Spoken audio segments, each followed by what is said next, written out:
Good evening.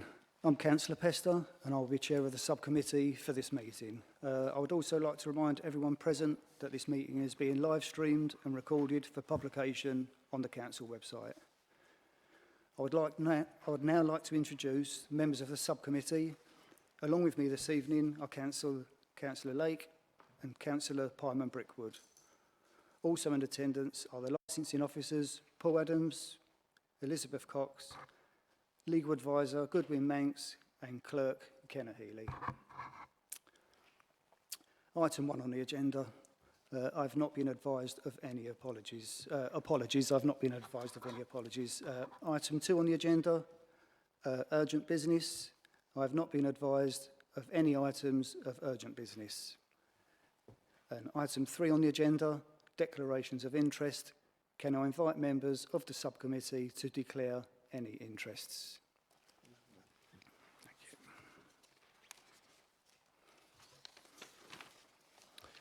you. Item 4 on the agenda, application for a review of a premises licence. I'd like to explain the process of the hearing. Firstly, the licensing officer will present their report. Following this, members and all relevant parties will have the opportunity to ask any questions. Then each party will be given the opportunity to give their case. This is also followed by questions from members and all parties. Once everyone has presented their case, all parties will have the time to give a closing summary with the licence holder having the final say. The subcommittee will then retire to consider its decision and will be accompanied by the clerk and the legal advisor. Does anyone have any questions? Do any of the parties have any further requests, in particular permission for another person to appear other than specified in their advance notice? For permission to cross-examine or any other requests? Okay. I would like to ask the licensing officer to present their factual report. Thank you, Chair. An application to review the premises licence for the Bull, situated at 98 Dock Road, Grays, has been received from a member of the public. The review relates to all 4 licensing objectives. Representations have also been received from other persons. For the reasons set out in the report, the committee is recommended to consider the report and appendices together with any oral submissions at the hearing and determine this application to review the premises licence in line with the options open to the committee, which are set out at 4.11 of this report. As an overarching thing, Licensing Act allows any responsible authority or any other person to apply for a review of the premises licence if they believe it is undermining one or more of the licensing objectives, which are the prevention of crime and disorder, public safety, the prevention of crime and disorder, the prevention of public nuisance and the protection of children from harm. On the 24th of June of this year, the Licensing Department received the application to review the premises licence from a local resident who is classed as an other person in the legislation. The review is on the grounds of all 4 licensing objectives. The application stated that there has been ongoing and escalating incidents of antisocial behaviour, disorder, excessive noise, suspected criminal activity and concerns of underage persons. A copy of the full application is attached to Appendix 1, which is at page 11 of the reports, and a location map is attached as Appendix 2. There's a 28-day consultation period for all review applications where any other person and responsible authorities can make comments. During this period, 13 representations received from other people supporting the review. Additional correspondence relating to complaints was also submitted by some of these persons. The representations and additional correspondence are attached to Appendix 3, which is at pages 21 to 72 of the agenda pack. 12 representations opposing the review were also received during the consultation period. These are attached as Appendix 4 to pages 73 to 98. Trading Standards, Planning, Environmental Protection and Essex Police all supplied additional information, which is attached to Appendices 5 to 8 to pages 99 to 109. Any representations made must relate to a particular premises and must be relevant to one of the licensing objectives detailed above. To assist the subcommittee, a copy of the current licence for the Bull is attached to Appendix 9, which is at page 111. As highlighted above, the following options are available to the licensing subcommittee. You can do nothing with the licence. You can modify the conditions of the premises licence, which can include adding new conditions or alterations to existing conditions, which can include reducing the hours of operation or removing a licensable activity from the licence. You can remove the designated premises from the licence. You can suspend the licence for a period not exceeding 3 months, or you can revoke the licence. In determining this application for a review of a premises licence, the subcommittee should have regard to the Council's statement of licensing policy and to the guidance issued by the Secretary of State under Section 182 of the Licensing Act. Section 2 of the statutory guidance relates to the 4 licensing objectives, and Section 11 relates to reviews and may be relevant for the application. I won't read out the rest of the blurb on that bit as it's there for you, but if you have any other questions, please ask. Thank you, Elizabeth.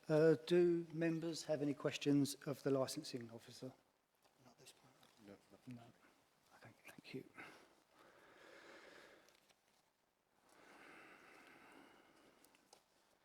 Do any members of the residents' interested party have any questions of the licensing officer? No. Does the ward councillors have any questions for the licensing officer? No. Does Essex Police have any questions for the licensing officer? No. Does the environmental health officer have any questions for the licensing officer? Does the licence holder have any questions of the licensing officer? No, we don't. Thank you very much. Thank you. Okay, I would like to ask the review applicant to present their case. So the review applicant has sent her apologies. She has emailed us in and said, the pub has made significant changes since the issue of the licence review.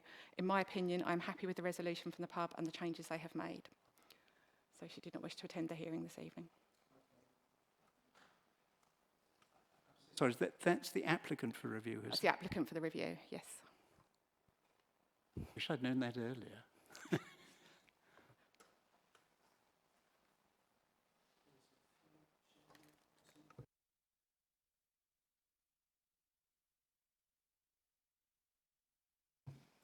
I would like to ask the residents who have registered to speak to present their cases, please.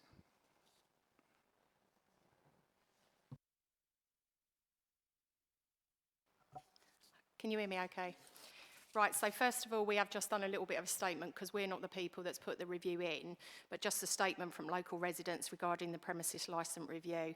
So we understand the undersigned local residents wish to make it clear that our intention is not to seek revocation of the premises licence. We do recognise that the current owner, Glenn, appears to be demonstrating a genuine willingness to improve the operation of the premises, and we welcome the positive intent. However, our concerns are based not on isolated incidents, but on a pattern of reoccurring issues. Historically, periods of compliance have been followed by a gradual return to behaviours that have negatively impacted local residents. As a result, trust has been repeatedly undermined. Our collective aim is to rebuild a positive and respectful relationship with Glenn as a sole owner, and we believe that this can be achieved through clear, enforceable licence conditions that are consistently adhered to. We also believe that where final warnings had been previously issued, these should have only been considered spent following a sustained and demonstrable period of good behaviour and continued compliance. Whilst we acknowledge the efforts being made, we have several concerns regarding aspects of the proposed licence conditions and seek clarification on amendment where appropriate. So for televised events in the garden, there appear to be conflicting messages regarding televised events in the external garden area. Our understanding from the proposed licence is that televised events are not permitted outside. We request that this condition is clarified to avoid ambiguity and future dispute. For external speakers, the licence refers to being no external speakers. Whilst we welcome this condition, televisions themselves contain built-in speakers, which can still generate significant noise within the garden area. We therefore request that the condition clearly addresses any amplified sound from televisions, regardless of whether separate external speakers are used. For security provisions on event days, we note that the proposal to increase security from 4 to 6 SIA door supervisors during major event days, such as sporting events, assuming that no televisions are permitted outdoors, we would welcome further explanation of how the increased security deployment will operate and how it will effectively reduce disturbance to neighbouring residents. The door supervision and coverage, we request clarification on how 4 door supervisors will be deployed throughout the premises, specifically which entrances and areas will each supervisor be responsible for, what are the specific patterns and how staff breaks will be managed, and if a supervisor escorts a patron to their vehicle or away from the premises, who assumes the responsibility for the entrance during their absence. This information is important in understanding whether the proposed staffing levels are sufficient. Re-entry and management. We would also welcome clarification on how staff will determine whether an individual has exited through the front entrance and is attempting to re-enter the premises, particularly during busy periods. We seek reassurance that robust procedures will be in place to effectively manage re-entry and maintain control of the premises. For last orders at 23:45, the proposal for last orders at 23:45 raises questions regarding the responsible sales of alcohol. If the premises must close at midnight and patrons are not to remove drinks from the premises, this allows only 15 minutes for drinks to be purchased at last orders to be consumed. We ask the licensing subcommittee to consider whether consistent with the promotion of licensing objectives, particularly those relating to the prevention of crime and disorder and public nuisance. Maximum occupancy. At present, we do understand there is no specified maximum capacity for the premises. In the interest of public safety, we respectfully request an occupancy limit to be established in the consultation with the relevant fire authority, ensuring the premises operates with a safe and clearly defined capacity. We also wish to highlight significant concerns regarding the current and proposed use of the external area. The premises has expanded from an approximately 6 benches, accommodating around 30 seated patrons, to an arrangement now understood to include approximately 50 benches with a capacity of up to 400 patrons when including the standing areas and the booth-style seating. In addition, the premises point, which refers to bringing the patrons in from external area into the internal premises between 22:30 and 2300, this raises concerns and questions as to overall how the capacity is going to be assessed and controlled across the site as a whole. Given this substantial increase in potential patron numbers, we ask how the premises can operate safely without a clearly defined and enforceable maximum capacity.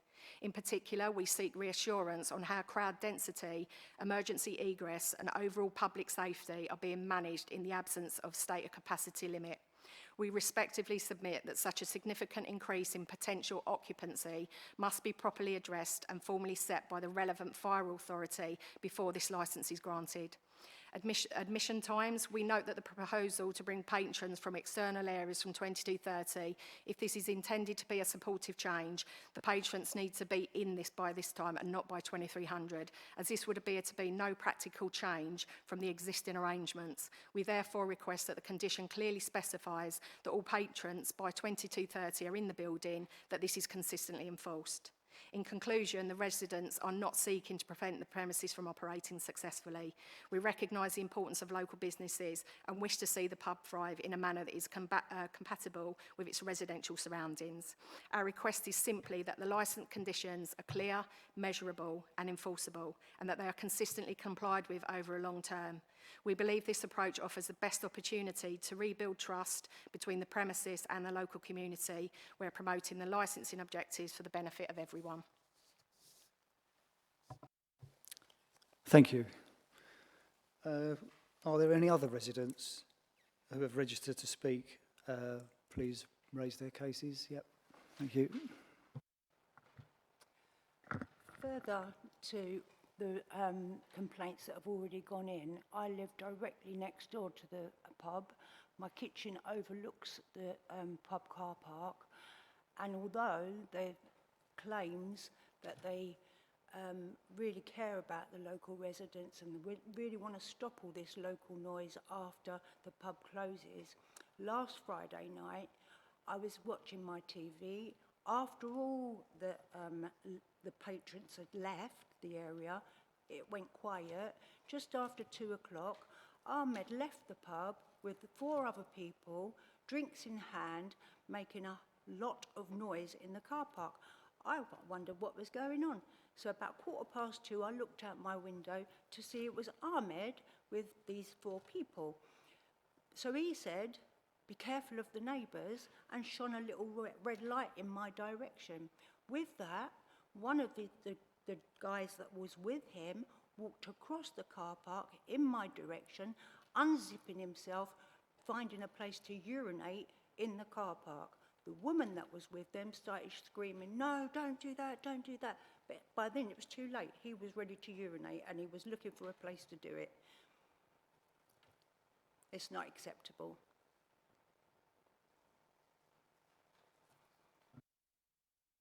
Thank you. Are there any other residents? Yes. I'd also like clarification on the sound limiter that's currently installed or is a new one to be installed, because most of the complaints are on a Friday and Saturday evening from local residents to the noise level. And we're not talking because we live near a pub, it's just a little bit of background noise. And I've got many texts where I've listed the DJ's playlist, because we can hear song for song for song. It's not being run as a public house, it's being run more as a nightclub. And that's one of our biggest issues, is the noise. And even after what's gone on the last few weeks, thinking things would calm down on the build up to this meeting, it hasn't. Last weekend was exactly the same.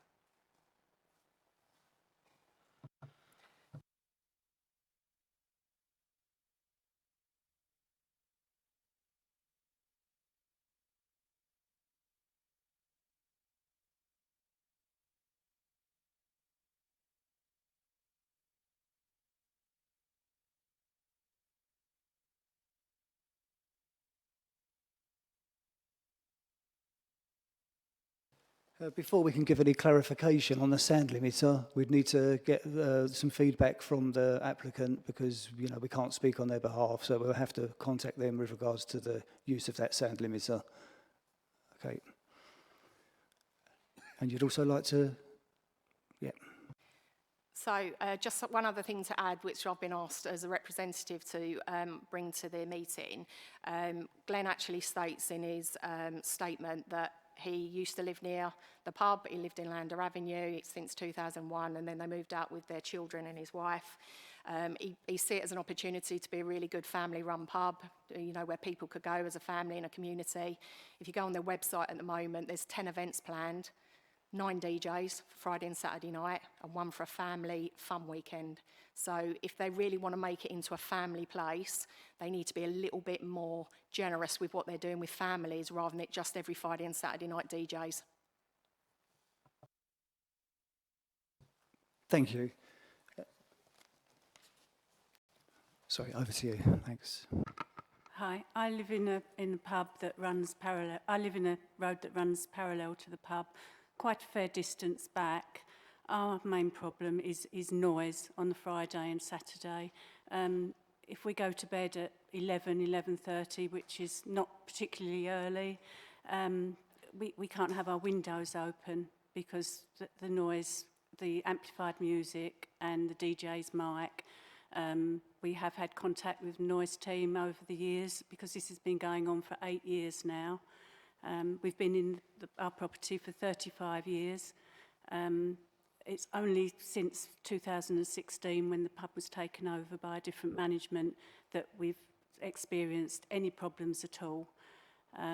It's just unacceptable that in all this heat, well, every summer since 2016, that we're unable to have windows open on a Friday and Saturday evening because of the noise. We have approached the noise team, as I said, on numerous occasions. They've been into my house, into my bedroom. They've been able to repeat the songs that are being playing word for word, as if they're singing along with the music, and nothing has ever happened. The pub is always supposed to be on final warning, but nothing comes of it. And we've just had enough of the noise and false promises. Thank you.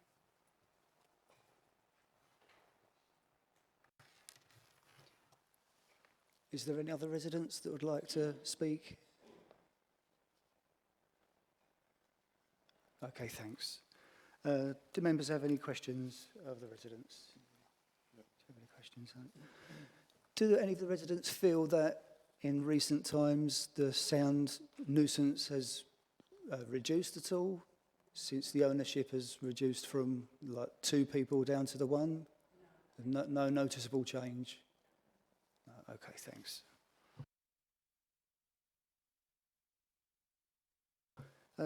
Does the licensing officer have any questions for the residents? No, thank you, Chair. Thank you. Does the review applicant have any questions for the... No questions from him. Does the ward councillors have any questions for the residents? I don't actually have any questions as such. I just wanted to briefly let you know what I've done as a ward councillor. I had a couple of meetings with Glenn. Well, first of all, I had a meeting... Sorry. So one second, Eddie. Not now, yep, okay. Bye. You'll get that opportunity very soon, yeah. Yeah, thank you.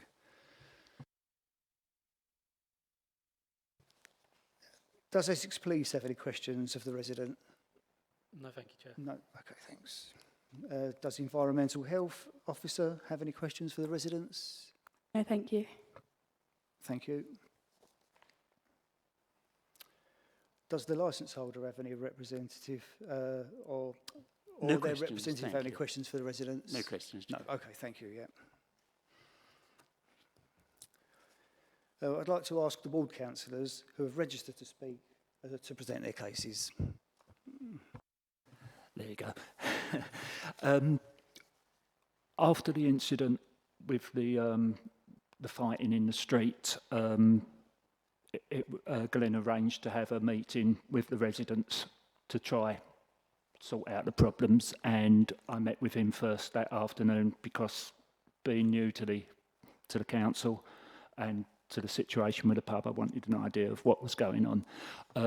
So I met with Glenn, had a quick discussion, then we done the actual evening with the residents, a public meeting with the residents, which was quite heated at times, obviously with the same problems that they've been having for 8 years.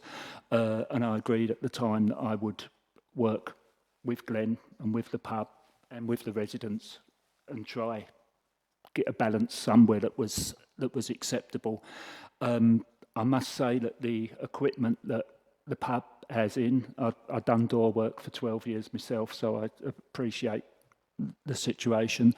The equipment they've got in there is phenomenal. It does a face recognition. You put your ID in, and if your face doesn't match your ID, it throws you out. And if the ID is fake, it picks up on the fake ID,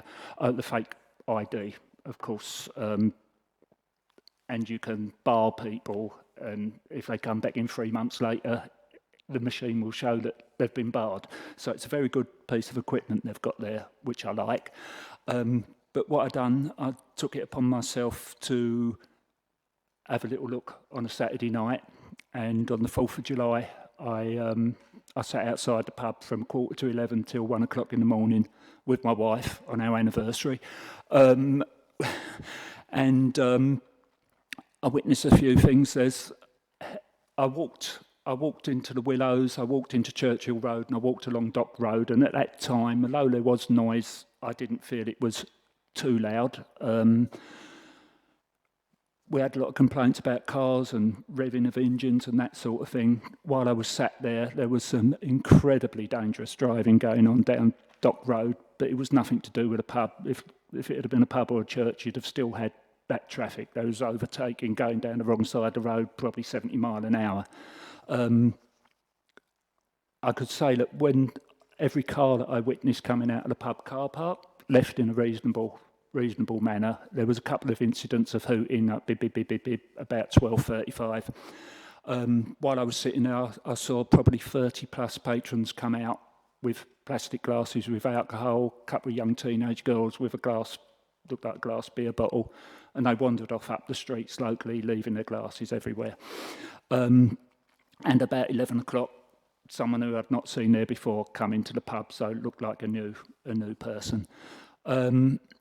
just as the pub was closing, about 5 to 1, I went and saw Ahmed, who was with a couple of doormen, and I sort of said to him, look, this is what I'd seen.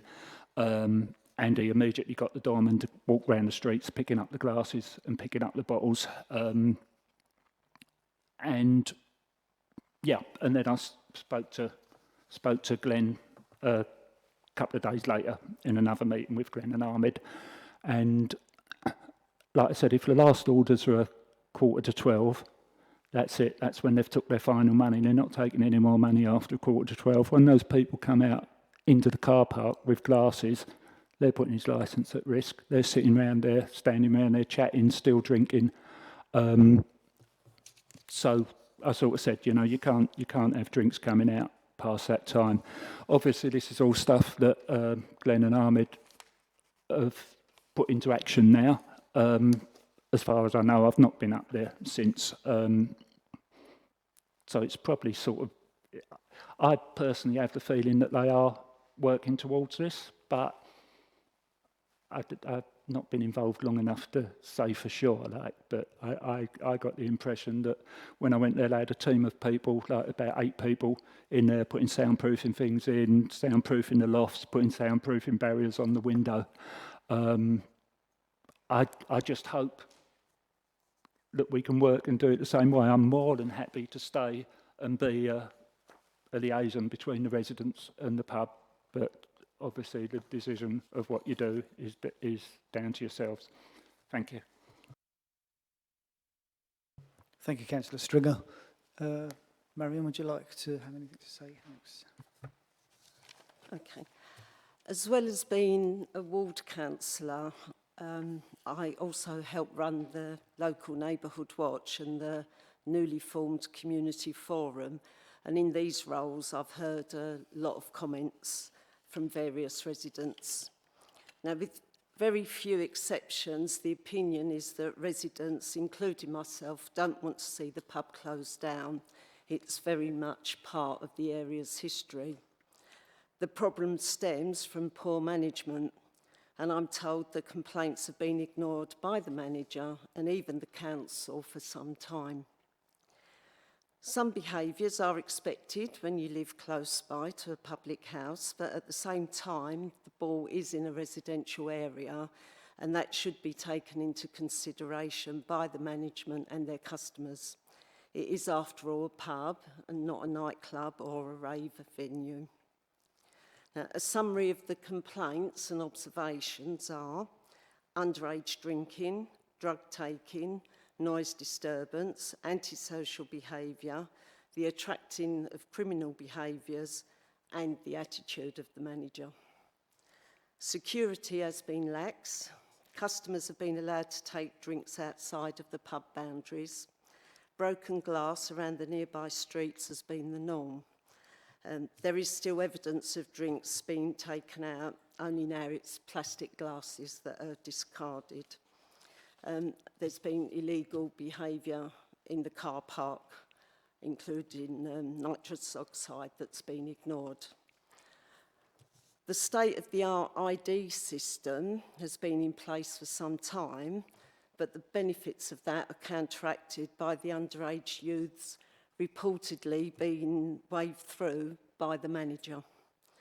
Apart from the vulnerabilities this can lead to, it has also raised concern about capacity, along with reports of youths jumping over the outer boundary fencing.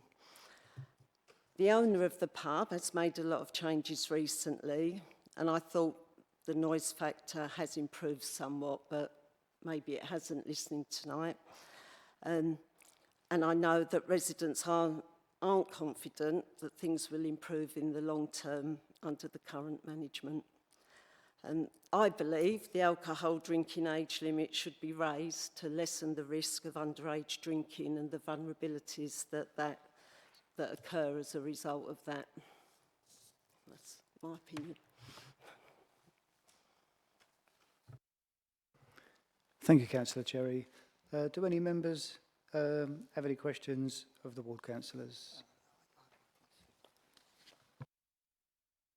Councillor Stringer, when you was doing your walkabout on that Saturday night, you said you heard the music and it wasn't excessive in your opinion.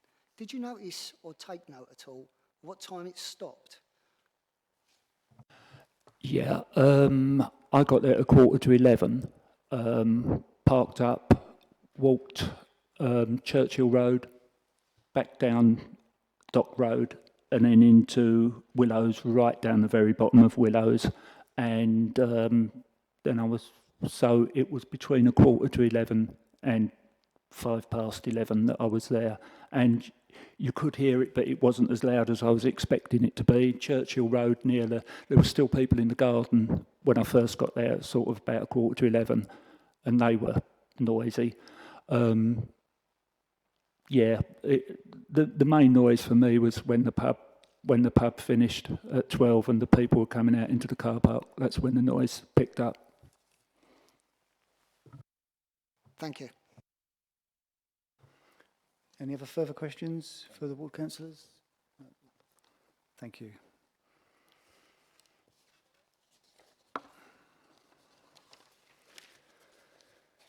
Does the review applicant have any questions for the ward councillors? I do not, thank you. Thank you. Do any members of the residents' interested party have any questions for the ward councillors? Thank you.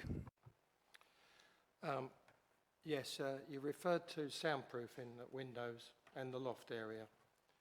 I understand, or I've been led to believe, that is not going to happen. Not the soundproofing, but you're referring to the removal of the DJ from its current position to what was the restaurant. I now understand that requires planning permission. Therefore, the applicant, as I believe, is not going to apply for that. So the DJ has been moved back to where he was. Yeah? So just to update that, so I don't want the committee to run away with the fact that they've put soundproofing in, because they haven't. They've put it in a room that is around 18 by 10. I could never understand how you could have a dance floor that small and the amount of 200 people trying to dance in there. So just to clarify that, they may have put soundproofing in a room where it wasn't needed. They could put soundproofing in the main room if they replaced the tent, which is what it is, with a wooden frame. I'm sort of conscious of the fact it's questions at this stage. Isn't it questions at this stage rather than...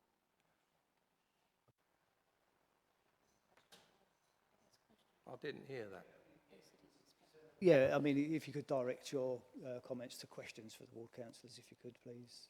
Thanks. Sorry, I can't hear what you're saying. At this point, if you could ask if you have any questions for the ward councillors. Yeah, I did. I just wanted to clarify something the councillor said. All right, okay. Okay, yeah. Because it's at this irrelevant. point, we're not asking for any clarifications, just if you've got any questions for the ward councillors. Thank you. Councillor Cherry? No, I don't have any questions. I've Thank made you. my statement.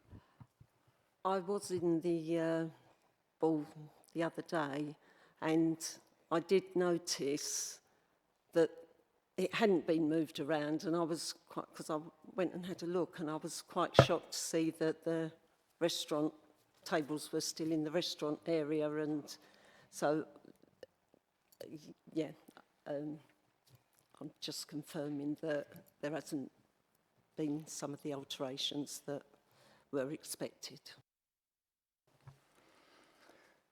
Sorry, are there any further questions for the ward councillors from the residents? No, thanks. Does Essex Police have any questions for the ward councillors?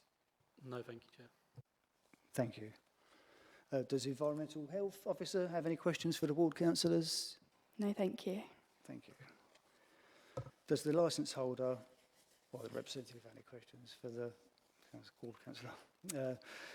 Okay, I would like now to ask Essex Police to present their case. Thanks. Thank you, Chair. I don't have much more to add to my letter of representation. So just to reiterate our position is that we believe these conditions are a good first step to getting the premises operating and indeed the reputation of the premises to where we want it, so everybody's happy with how it is running and addressing all the concerns that have been raised. I'm open to any questions if there are any. Thank you. Do any members have any questions for the Essex Police? No? Do you have any questions? Yeah. Councillor Palmer Brickwood. Thank you, Chair. Just for me, how many calls roughly have we had of antisocial behaviour or any effects to residents, say in the last 6 months for the pub itself? Thank you. Thank you. That was on my letter. I believe there was 8 or so calls. 9 calls, sorry, between February and July 2026. Thank you. Any other further questions from the councillors? No? Sorry. Councillor Lake. Sorry, just as an aside on that, how does that compare with other premises in the area?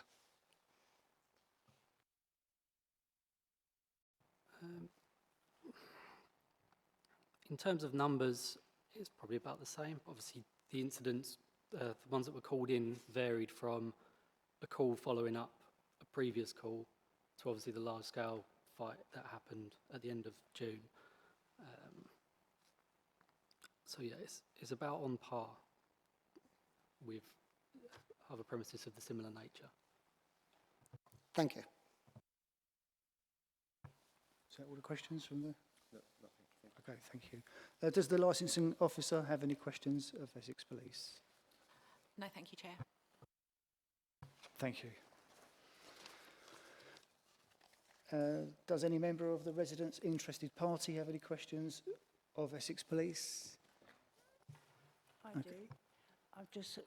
I understand there's other pubs in the area, but I don't really see the relevance of what happens around other pubs concerning this hearing tonight. We're living by the Bull, and the problem is the noise that comes out of the Bull when you have 400 maybe customers in there, all getting evicted at 12 o'clock into a car park and making a lot of noise. That is where we live. That's what happens in our life.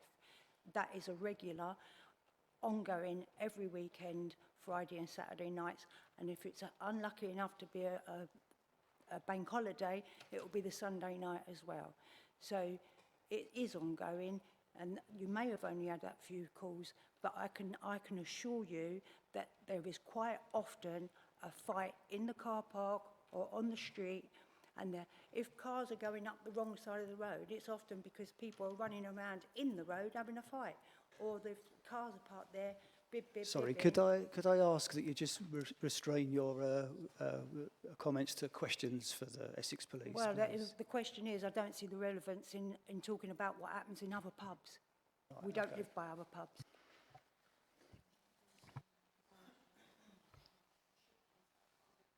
Yeah, sorry, just to clarify that, just because the numbers might be in relation to other premises, we would still look at each individual premises and take action appropriate to address those concerns. So as you say, in this case, it is mostly noise related, but there are crime and disorder issues. So some of the conditions that are being proposed will hopefully go some way to address those. I guess the second point would be, if there are fights and things, just make sure they're called in or reported in any way possible, because unless we're told, we don't know about it, unfortunately. Thank you. Thank you. Yeah. Sorry. Can I just ask, have you got factual numbers for the comparison?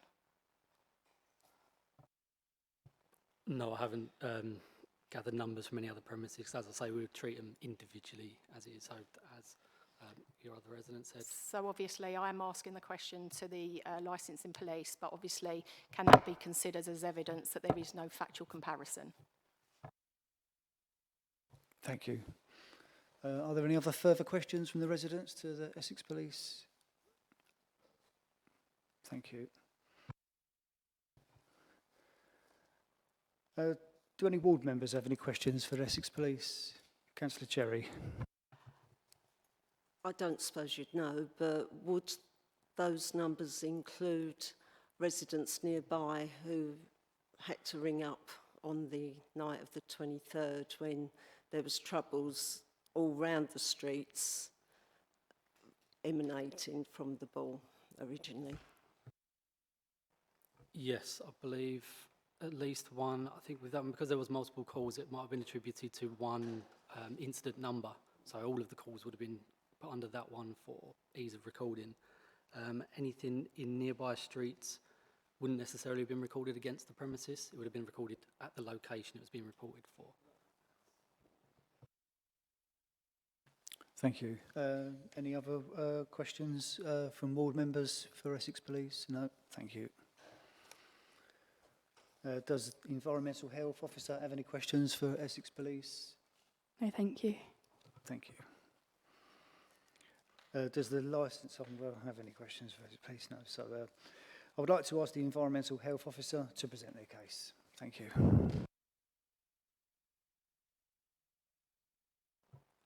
In the case of the specific review of the licence, Environmental Health didn't submit any representations because in regards to loud music, that wasn't mentioned in the review, and that's what falls into our remit. I can say that the review of the complaint history showed that in the last year we've had one complaint. This was prior to the event in June, with no further action as the complainant didn't reply to any correspondence with Environmental Health. Environmental Health have reviewed conditions placed on the licence that are proposed and find them to be reasonable and proportionate. And Environmental Health will, of course, continue to work with setting up the limiter and setting agreed upon levels. Thank you. Out of interest, when was the one incident of noise nuisance that you had previously? Well, it wasn't confirmed to be a statutory nuisance. We had a complaint. It was the 5th of May. It was a Monday. Thank you. One other further point, actually. You said you're going to be involved in the sound limiter for the property. Any idea, is that date proposed when that might go ahead, or is that just something for the future? Yeah, I'm currently stepping in for our ward area officer, Anthony Barlow, because he's on annual leave. But from what I've read in his notes, it's proposed to be in sometime in mid-August, because we have to wait for the limiter to be installed. And then Environmental Health, we attend the premises, with 2 officers. So we have one in the premises, effectively turning up the music all the way, whilst another officer stands outside and then keep turning it down until an agreed level. And then that's what the level is set at by Environmental Health. And then when the limiter is set like that, if music plays and goes above that level, it shuts down. But yeah, sometime in mid-August. Thank you. No worries.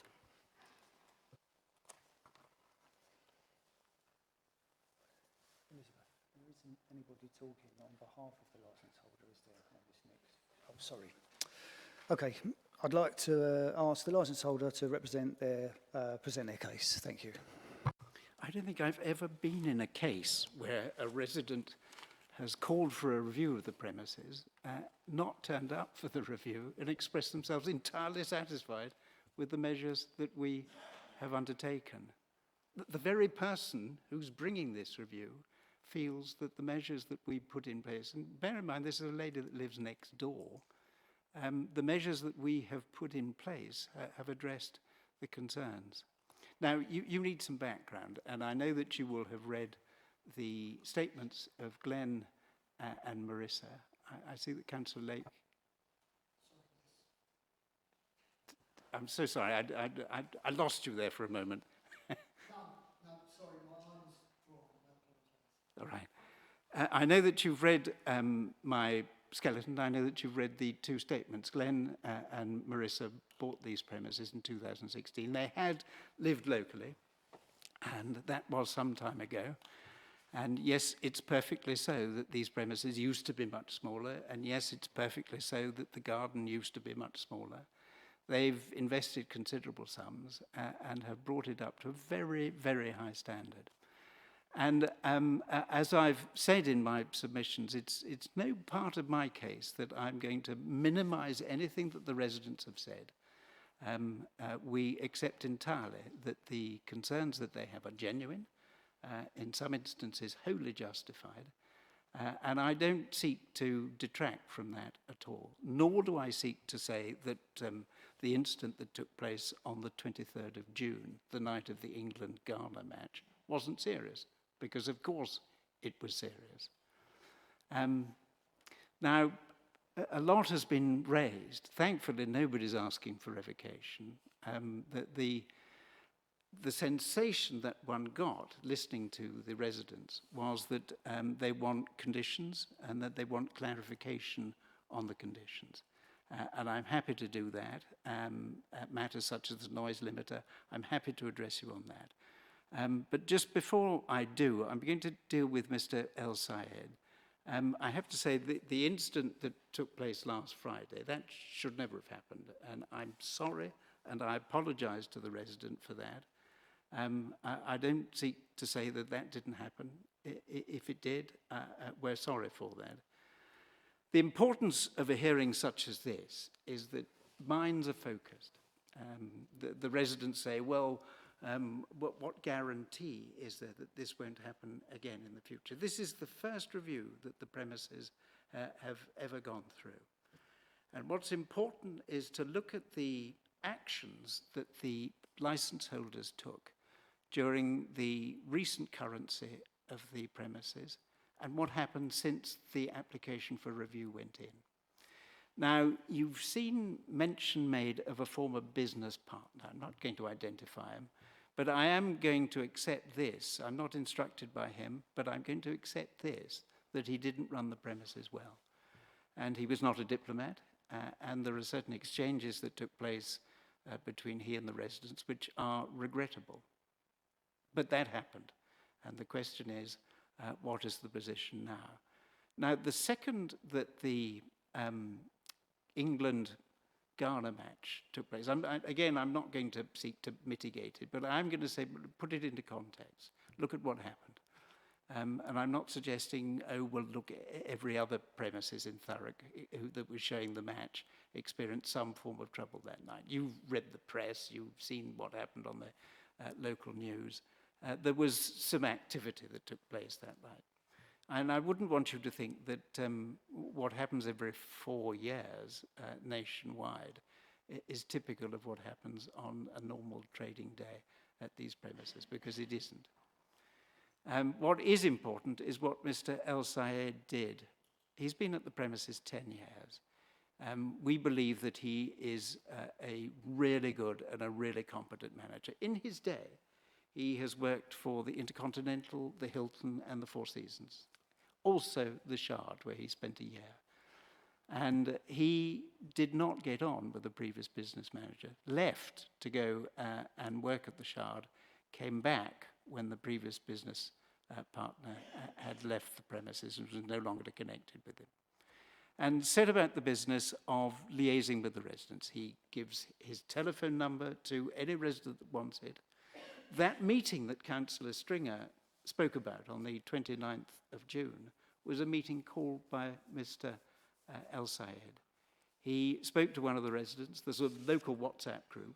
He said, please, please, please, will you put notice out on the group that anybody that wants to attend a meeting at the public house, do come. And about 50 people turned up. Not all of them were cross. There were some that were in favour of the premises and in favour of what's been done there, because miracles have been undertaken there. And it was perfectly clear that the trigger was the 23rd of June. But what it did was unearth some ancient complaints in relation to the premises, some pre-COVID, some dating back 8 years. You're a forward-looking committee. You don't seek to punish. What you seek to do is to identify the problem, the cause of those problems, and find some solution to it. But it's not a criminal court where you fine somebody for behavior. What you do is you look and see what happened. And what happened at the meeting on the 29th of June, helpfully attended by the police as well, was that everybody was allowed to ventilate. Now, it's important that you bear in mind that the environmental health indicate that there was one, in the last 12 months, there has been one noise complaint. Because listening to the residents, you might have thought that there was a continual series of noise complaints. There wasn't. Historically, under the old management of the former business partner, there were. And there's no doubt that the environmental health officer attended these premises on a very regular basis.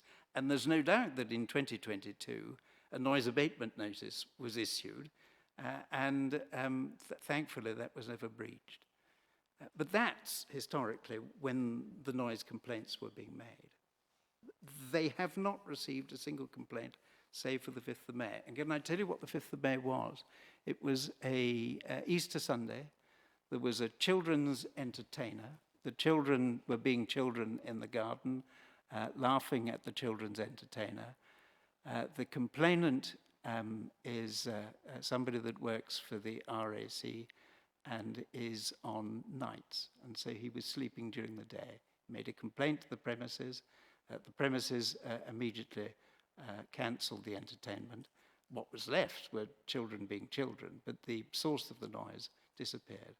An example, you might think, of a set of premises that is being proactive, listening to the residents, doing what they say they will do. So in no particular order then, I'm going to deal with these.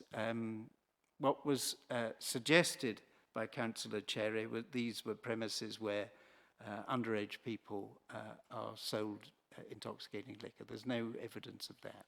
There is evidence that the demographic of the premises has changed, that certainly that is so. But not to the detriment, we would suggest, of the public house. To suggest that identifying a list of events at the premises that include DJ somehow excludes older people is just wrong. The premises, for example, I mean, it's just an example, pensioners, and I include myself in that category now. Pensioners get a meal deal at the premises. There's a full brigade in the kitchen, 4 staff. They, on Easter Sunday, turned over a phenomenal amount of covers. If I was to present myself on a Thursday evening and claim my pensioner's discount, I'd get a main meal for $9.95, and it's good and nourishing and wholesome and well cooked and well prepared. They don't do 2-for-1 drink promotion. They don't do happy hours. They don't sell it cheap. These are premises that have a price list that is not cheap. There is a suggestion that these premises attracted the drug-taking fraternity. Now, I'm going to grasp that nettle. There isn't a public house in the kingdom that hasn't at some stage encountered a problem with drugs. It's a blight on our society. If you can get drugs in prison, it's unsurprising that you can get them in a public house. What's important is what is the reaction of the operators to that. If they were permissive, if they knew jolly well that it was going on and just allowed it to take place. I mean, there are cases where, certainly I've dealt with, when I've been appearing for the police, where operators have SI door staff who are in league with the drug dealers. They let the drug dealers in and they give them effective protection whilst they peddle their filth around the premises. I've seen that. This isn't one of those premises. When this was raised, immediately Mr. Elside got in touch with the police and said, we need assistance, we need help. I'm not going to detail, because that would compromise the operation, the assistance that was given. But can I publicly say that we are grateful for the assistance that we were given by the police, because it within a very short period of time, allowed us to get on top of this. Number plates were taken, photographs were taken, drug dealers were identified, people were barred. Operations took place within the garden area. The police did high-profile drive-pasts, and some 80 people were barred within 1 month. Now, that isn't an indication of a set of premises that had simply shut its eyes to the problem. They're addressing it, and they're grateful for the assistance that the police have offered. And that assistance and the effective control was echoed by Mr. Burke at the meeting on the 29th of June. Now, soundproofing. There was a shock expressed by Councillor Cherry to see that the DJ position had not moved. Can I explain about the soundproofing? So in an attempt to address the question of noise escape from the premises, they moved, and I'm not sure whether you are able to see it on the tiny plan that you've got, but it's at page 122. And I'm just going to hold up my pen and hope that your eyesight is good enough to detect where I'm pointing. So that's the garden. This is the public house.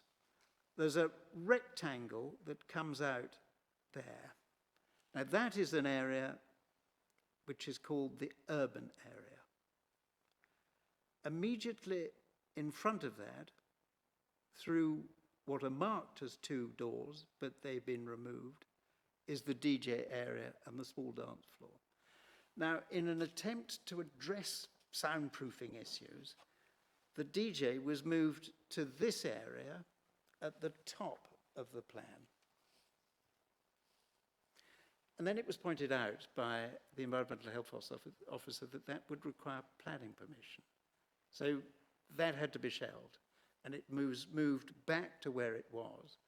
But they introduced strenuous soundproofing measures, which includes acoustic cellar text on the ceiling of that area. It includes powdered aluminium doors replacing wooden doors. It includes the closure of what are marked as 2 doors there. They were left open, and sound would bleed out into the garden, and that shouldn't have happened. Now we have door staff standing in front of those doors. It's a fire exit, so it has to be openable, but SIA door staff stand in the way of that. So the noise limiter is ancient. It's 7 years old now, and like all modern equipment, isn't designed to last. We've had a look at the question of what we should be doing.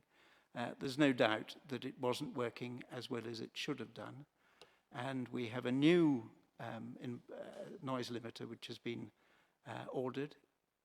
It's there at the premises, it's ready to be installed, and we would do so with, please, the assistance of the Environmental Health Office to make sure it's set at exactly the right level so that it cuts out if sound exceeds a particular level. Now, in addition to that, I'm going to deal with what Councillor Stringer helpfully pointed out was a phenomenal piece of equipment, and that is the ID scanner. It is remarkable. It's the only machine of its kind in Thurrock. And what it does is that if you have a fake ID and you scan your fake ID into the machine, it will immediately recognize that it's fake. If you were a 17-year-old using your brother's passport, for example, to get into the premises, it would immediately identify that there was a discrepancy between your visual features and the photograph that is being presented through the document. If I had barred you from the premises for bad behavior and you attempted to come back in, the machine would immediately flag up who you were. And it's the most extraordinary tool so far as intelligence gathering is concerned. Now, look at the good side of the 23rd of June. Mr. El Said reopen the premises. We accept entirely that some of the people that were outside and that were involved in the altercation did indeed come from our premises. But he reopened the premises, brought them all inside, and then set about the business of assisting the police to identify who it was that was responsible. And he pushes a button and a computer printout comes out with the photographs of every single person that was in the premises that night, some 400 plus. Their names, their addresses, their ages, all of that was handed over to the police. Police extremely grateful for that, because using that piece of equipment, they were able to identify those that they believe were responsible and might well have committed criminal offences. A positive example of premises working with the police in order to combat questions of antisocial behaviour. Now, also mentioned was the question, and it's a good one, seen by Councillor Stringer, of people leaving the premises with plastic glasses. And that's what we used to do. At 11:45, we would do last orders. Midnight, sale of intoxicating liquor must cease. And at 12:30, that is the closing time for the premises, according to the licence. And what we would allow people to do who hadn't finished their drinks and still wanted to consume their drinks, but it was getting close to closing time, we would pour those into plastic containers, and then they'd leave the premises. And we recognise entirely that that is not a sensible thing to do, because it encourages people to carry on, first of all, loitering in the car park, and then to carry their drinks and their conversations on in neighbouring areas. We've stopped all that, and I'll come to the conditions in just a moment and clarify those. But just in broad terms, what we've done is we've increased the number of SIA door staff. We have introduced a system whereby there is only one entrance to these premises, and that is you come off the road and in through the side entrance there, and that's how you leave as well. And then there is a gate there, and then there's a car park which has spaces for 48 cars. Now, whereas before we would allow them to linger in the car park area and wouldn't move them on, and whereas before they would loiter outside in the road, now we have door staff that stay on for 1 hour extra after closing. So at 1:30 they're still there, and at 1:30 they are patrolling around the neighbouring areas to make sure that people have left and that they're not causing a disturbance. If I wanted to leave the premises to collect something from my car, for example, and it was before 10:30, then a doorman would accompany me from the premises to my car and then back again. If it's after 10:30, I wouldn't be allowed back into the premises, according to our new schedule of conditions. So can we then just use that as a checklist to deal with, and I'm sorry, I couldn't get all of the points that were raised by the first resident that spoke so well, but I tried to, as best I could, write them down as they were made. And I was grateful for the concession that he appears to be demonstrating, that I couldn't get the word, and we welcome that positive approach, or words to that effect. But then the resident sought clarification of the televised events. So if we go to the conditions,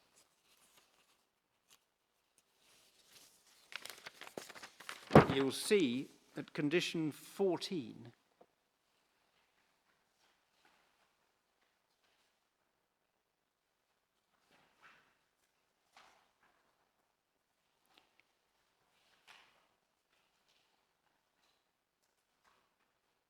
no televised sporting events shall be shown in the garden or any other outside area of the premises. Now, just so that we can be clear, I hope that the condition and the wording of the condition is sufficiently clear for everybody to understand that there are to be no televised sporting events in the garden. And I add this very brief caveat that these competitions, the World Cup every 4 years, the Euros every 2 years, by law, an applicant is allowed to apply for what's called a temporary events notice. And you can't impose a condition because it would be unlawful, preventing them applying for it. But what you can take comfort from the fact is this, that if Mr. Mullett does apply for a temporary events notice, then the police have the opportunity to object and the environmental health officer has the ability to object. So that's the comfort that you can take from it. But I hope that the condition is sufficiently clear so that everybody understands that. Now, the next matter that was raised was the question of last orders and a concern over whether the licensing objectives were being addressed, because last orders at 23:45, and then the resident mistakenly seems to be under the impression that the premises then has to empty at midnight. It doesn't. It has to empty at midnight. And so what we were hoping was that 3/4 of an hour is sufficient cushion to allow people to finish their drinks properly. If they haven't finished them, then they certainly can't take them off the premises. And the safeguard for that, forgive me,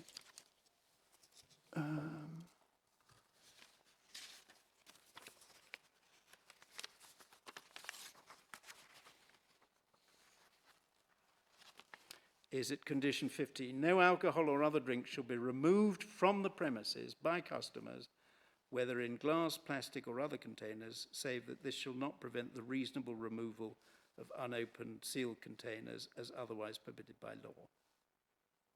And so what that means is that the situation that the residents have spoken about, these people walking about with plastic glasses, doesn't happen any longer.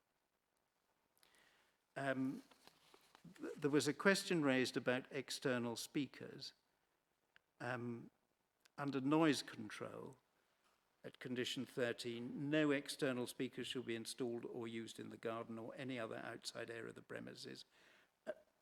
My view is that that condition is sufficiently wide to encompass a television, for example, that's got a speaker in it.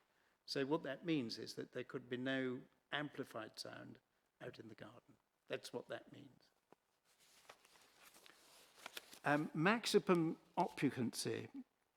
It's difficult imposing a maximum occupancy on a premises license.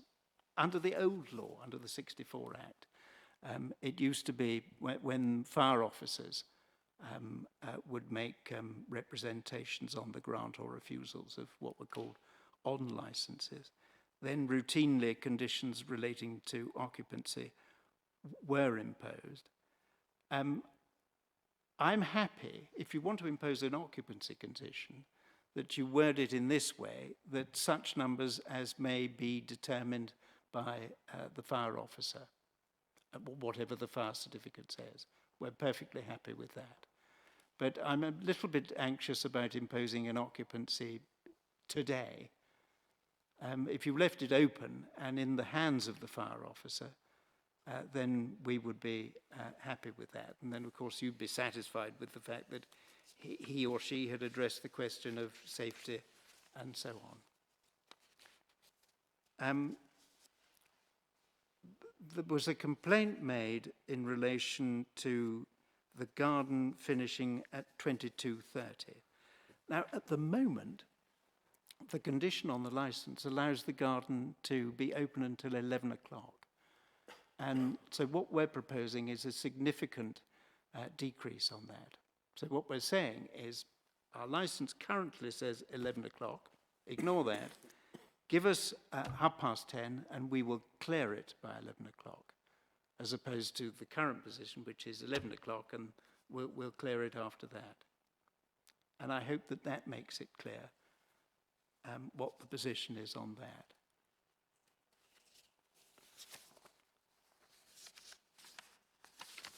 Then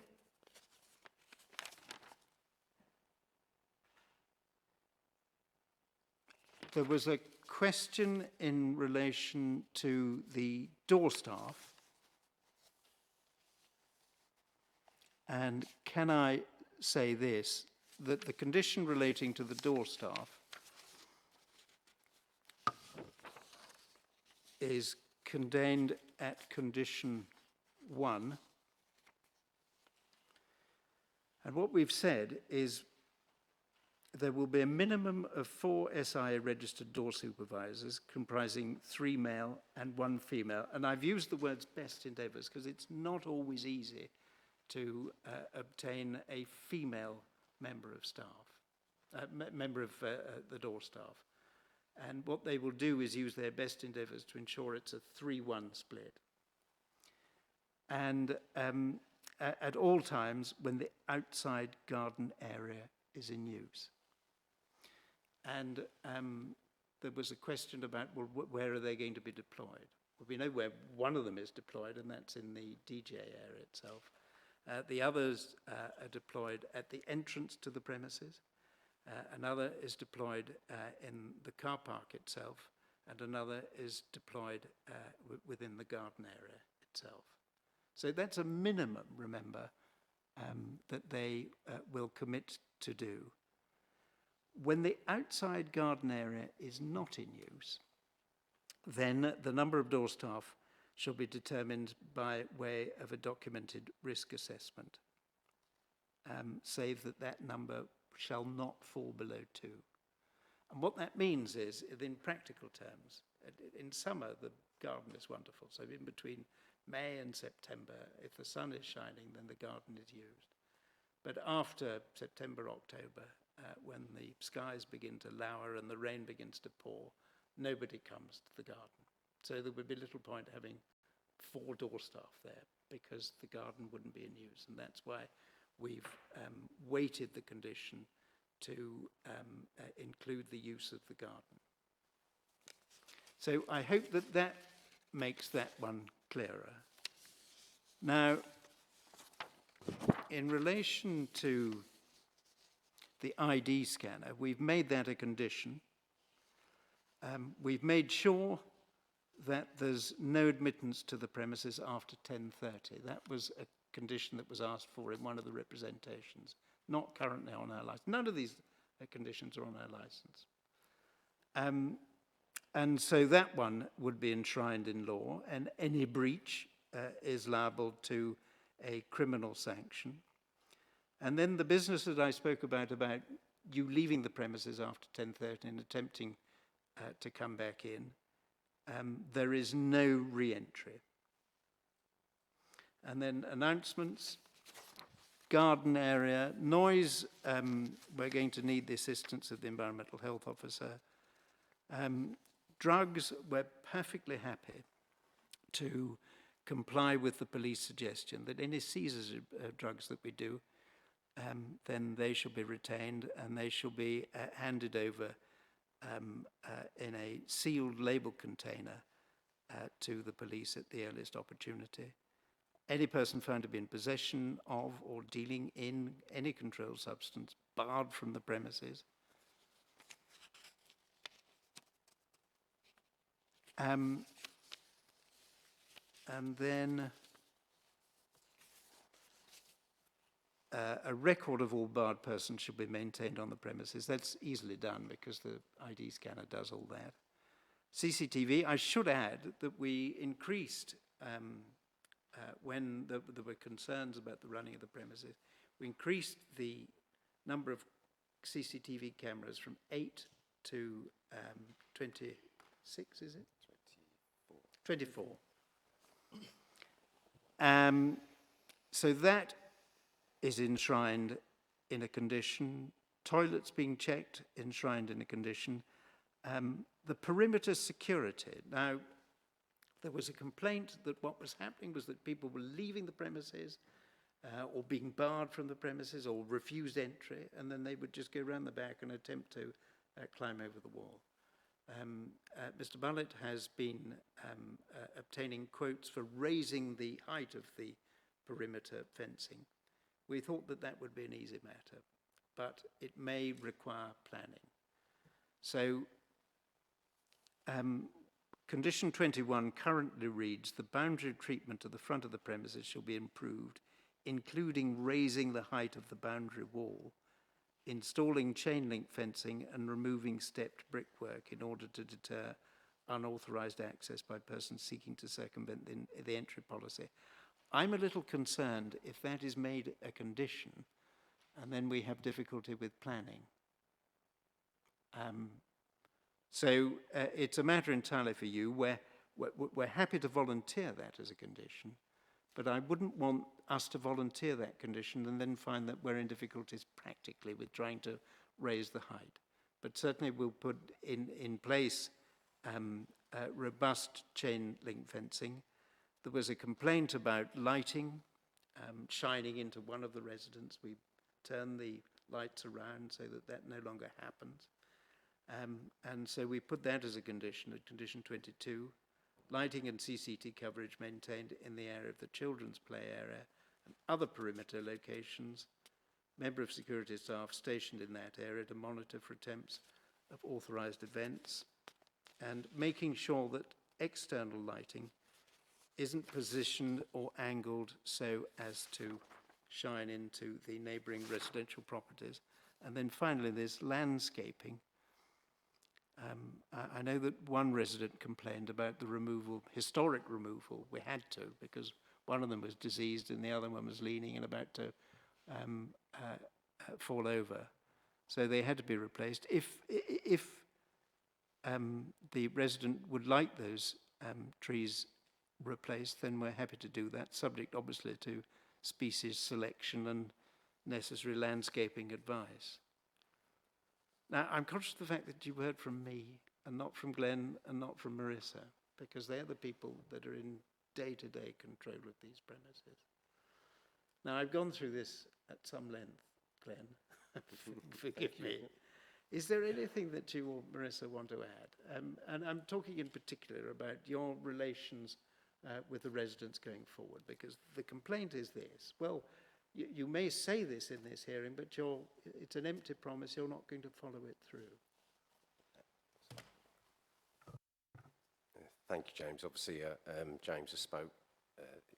I'm not very good at public speaking, so but when I took over from the pub in January 25, it's my aim, obviously, to liaise with the residents, and obviously what has been going on, I would like to change to a certain, degree, and exactly what we've put in there. That's why I would like to obviously stipulate these amendments to our licence, because I will follow them.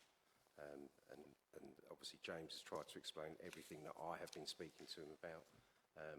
I'm a local businessman, I employ a lot of people, and I want to try and keep the pub as a good family pub, and I apologise to the residents of historic issues, and obviously I would obviously like to make it better, and if there is any other complaints going forward, please come and see me. Thank you. Mr. El Sahid, I'm going to ask you about last Friday. Can you explain what happened there? Last Friday's... Push the button. Last Friday, all the staff left, and I previously just left, and I said to them, please just respect and don't make any noise. There was no drinks outside. I left and gone home, and in 15 minutes after, he just has left. So I wasn't really aware from any situations happened. Now,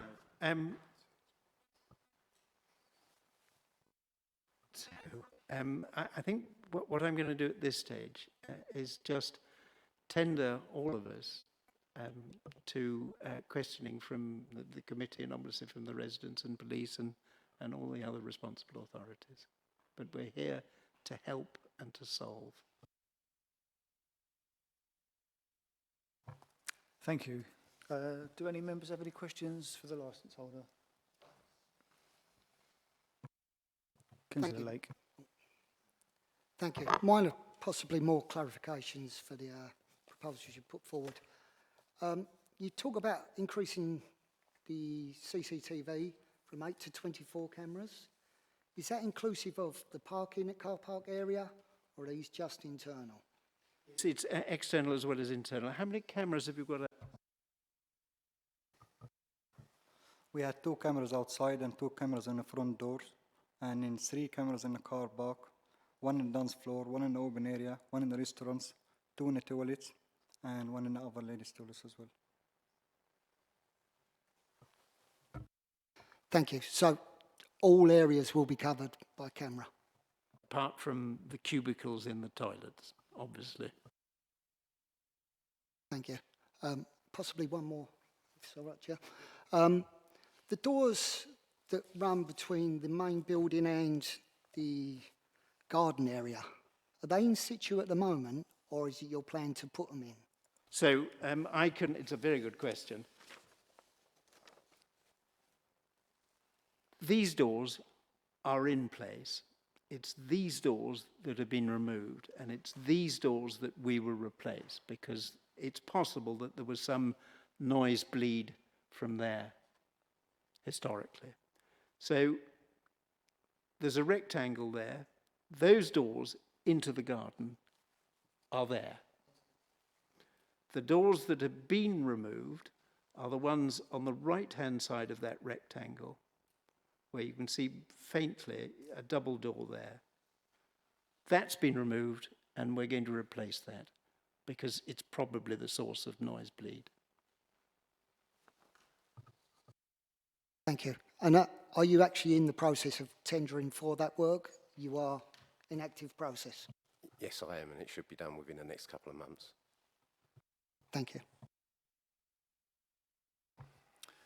Once patrons leave the premises and enter the car park, do they have a duration of time that they're able to stay in that car park? And once they do leave, is the car park gated to stop anyone returning? Yes, it is. So the door staff, I'm not too sure. What's the actual time limit? Sorry? So they're out by 12 o'clock? So the customers leave the premises by 12 o'clock. They stay in a car park for 15 minutes, asking them and by the doorman to tell him to try to get the Ubers and to make they were home. By 12 o'clock, we lock the gates, and then door supervisors stay until 1 o'clock, preventing the roads and then making sure there's no one on the street and a car park. Thank you. Any other further questions?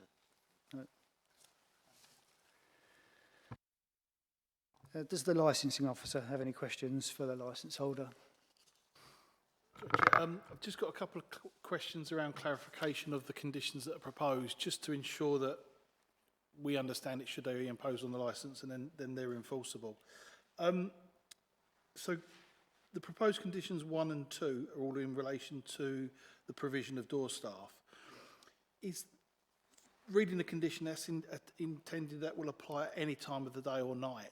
So lunchtime, 12 o'clock. You're quite right. It's a good point. You'll have 4 door staff in the beer garden. I'm just, from an enforcement point of view, unemployed. There, but nothing to do. So it's mainly on a Friday and Saturday night when we've got the DJ, and it's normally from 7:30, and then obviously, oh sorry, beg your pardon, I'll let Ahmed talk, but it's from 8 o'clock until we close, and then 1 hour afterwards. I just wonder whether there could be a proposal perhaps to amend that condition so it reflects what the intention is. Because otherwise, you know, you at 12 o'clock lunchtime, when you got I agree entirely. Thank you for raising pensioners' that. lunch, you'll be looking at Thank that. you, Paul. Just in relation to the condition number 3, it slightly, in my reading of it, contradicts with condition 14 and condition 2, in as much as the number of door staff that need to be applied. Again, it reads at any time of the day or night. You know, when you've got television, televised matches, etc., etc. But it also talks about similar busy events, and it's not a very sort of clear definition as to what would be classed as a similar busy event. Again, I just wonder whether there could be a sort of better definition of that and a clarification of how that condition interacts with condition 14 and condition 2. Similar busy event like Christmas Eve or New Year's Eve. So that's the busy event, or if we have football match. Any tickets, events. So a rugby match, Christmas Eve, New Year's Eve. Boxing? No boxing. But these would be ticketed events. Yep. And on ticketed events, every single person, irrespective of whether they appear under 25, is scanned into the ID scanner. Yeah, that's right, sir. So instead of saying busy events, maybe that should read ticketed events. Ticketed events. Ticketed events. No, that's fine. Just a little bit of clarification around condition 8. You say once a customer has left the premises via the front, they shall not be permitted to re-enter. You know, if they leave the pub at 5 o'clock in the afternoon, go home for their tea and come back at 7 o'clock via the front door, you know, the reading of that condition could mean they shouldn't be allowed back in.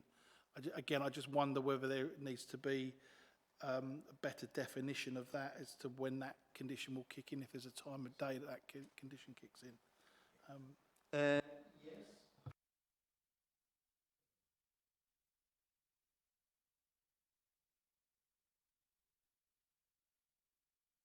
The most elegant way forward on that one is simply to impose an embargo, a last entry.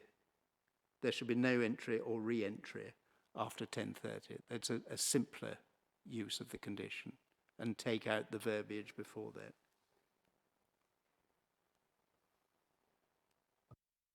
Okay, so the proposal is that you will remove everything, so it effectively just says there shall be no entry or re-entry after 10:30 Precisely. p.m.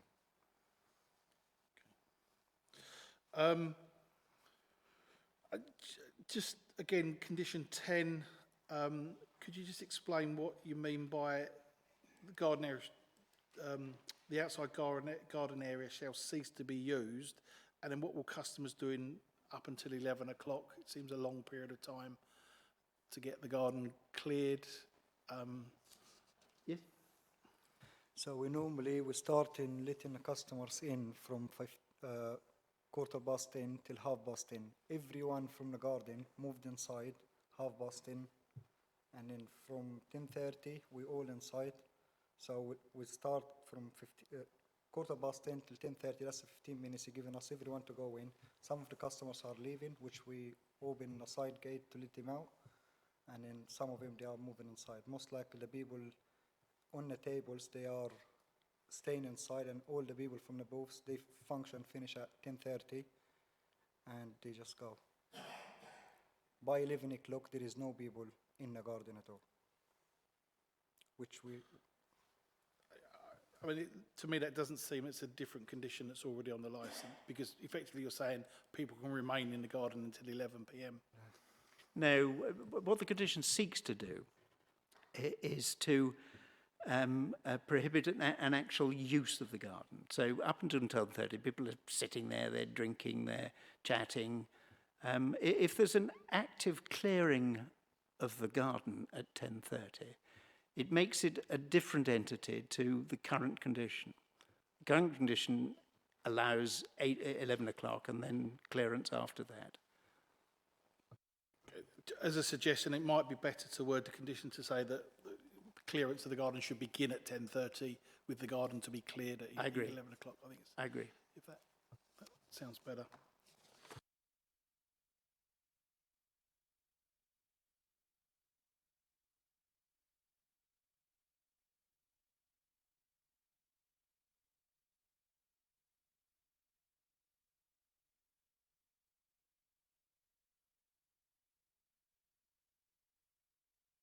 I agree.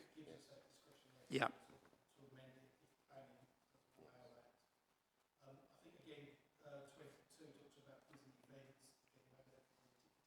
Ticketed events.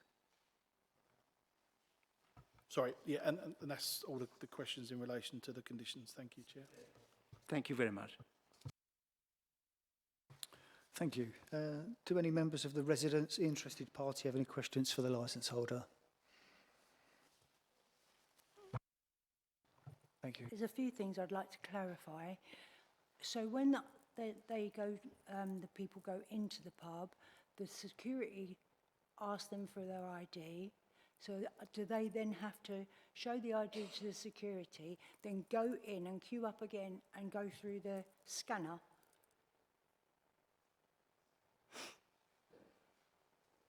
No, so on the side entrance, the actual scanner is, as you go down the first two steps, you don't enter the pub. The scanner is set before the door. By the so door. they queue up there, and obviously that's where they show their ID, and if they pass, they go into the side door. Right, because I remember when you showed me it before, it was right where the DJ booth was. Oh, that's where we store it. We Yeah. only stored it there when you came for the meeting. Right. Also, I didn't understand what Ahmed was saying regarding last Friday night. Could you repeat that, please? Sorry, last Friday night I have left the premises at 1:30 and I standing. There was a few members of staff standing which they finished clearing the pub. There was no drinks outside at all. I didn't understand and I didn't witness anything at all. But I will investigate that because I kind of know who was closing in that night. Right, so I didn't see you. I saw your staff coming out, dressed in the black that I know they wear. They were a little bit noisy, but then they got in taxis or were collected and they left the premises. You didn't come out of the pub until after 2 o'clock, not long after 2 o'clock, with about 4 people. Are you telling me that that didn't happen? Because I suggest that Glenn goes to look at your CCTV that's around the car park, if that's the case. Are you telling me that didn't happen, Ahmed? We'll look into the CCTV and I'll investigate that because I Well, you're clearly not left there. at 1:30. You were there. I wasn't there. You were there after 2 o'clock with your mates until you got in cabs just before 2:30. Well, we can sort of chase our tails on this one. There's an easy solution, and that's we'll look at the CCTV. That's the answer to it. But now we know, because the first we've heard about this. Lies. We can have a look. If it happened, it shouldn't have happened. If it didn't happen, and that it wasn't Ahmed, but it was another member of staff wearing a dark suit, and it was late at night, then one can understand why there might have been a mistake. But anyway, we will clear it up and find out. But I wouldn't want the resident to think that in some way we've locked horns with her, accused her of lying or anything like that, because we haven't. Also, I'm not finished. Sorry, I've got something else to ask. I've got something else to say. The implication is that this has all come about because of the 23rd of July when the big fight broke out in the street. That is not the case. It's not the case that it's about the football matches that have only just been over a few weeks. It's not the case at all. 2 weeks before the 23rd of July, I had to call an ambulance to somebody who'd been pushed around by a man who was pushing other women around. The woman ended up on the floor, shaking, looking like a drug-induced seizure. I had to call an ambulance for her. The ambulance sat with her in the ambulance for a good half an hour before they pulled away. This is nothing to do with the football. It's nothing to do with anything else that's being suggested, and it is long term. I've been there 10 years now. 10 years, and over the last 2 years, it's become a nightmare. It's underage drinkers, it is drug dealers, it is people walking around with balloons and canisters left all in the streets. This is not an isolated incident, it's long term. Sorry, if you could just keep it to questions now for the... Well, I could, but if to you're the just going licence to holder. gloss over it like it's just the football and an isolated incident, I'm not going to be quiet. But this is the point where we just ask the questions, okay? Thank you. Do any other members of the residents like to ask any Can questions? I just point out we didn't get an opportunity to ask the EHO any questions, so we would like to go back to that after, because we have got some questions there. Yeah, it's to that young lady. I think as long as they get an opportunity to ask any questions, if they weren't given that opportunity before. So do you want me to carry on with the licensing? Yeah, I'll allow you to ask them questions to the... You want me to do AHO or licensing first? I'm sorry, what was that? Did you want me to ask questions to the ball If team? you have Is that questions, Yeah, yes, so please do. just with regards to the ID equipment, can I just have it clarified? Is it anyone that you're applying Challenge 25 to, or is it everybody has to provide an ID? when it's a ticketed event, everybody has to provide their ID, irrespective of whether they look over 25 or under 25. If it is not a ticketed event, then Challenge 25 operates. And only those who look 25 or under have to show their ID.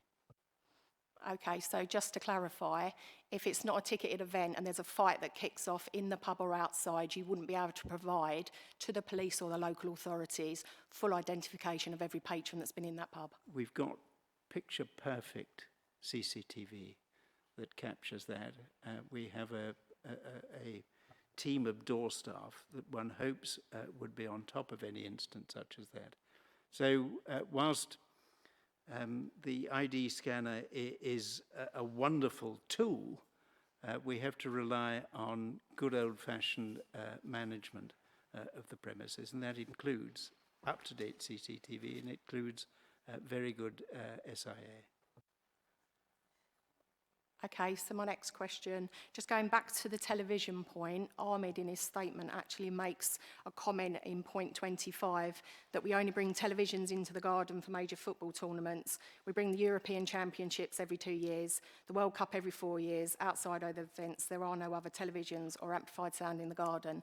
Firstly, you did broadcast the Olympics, which was also throughout the whole time of the day, and we had adverts included in that as well, so we didn't get a break from it. Second point I'd like to identify there is that a television does have speakers inside it. Can we take those one at a time? So did you televise the Olympics? No. Did you have it shown on the TVs? No, we only show in World Cup, the football, that's all, which is started beginning of June. We haven't installed any TV before. Well, I beg to differ because the Olympics was played in your gardens, because it was played from early in the day right the way through to the evening.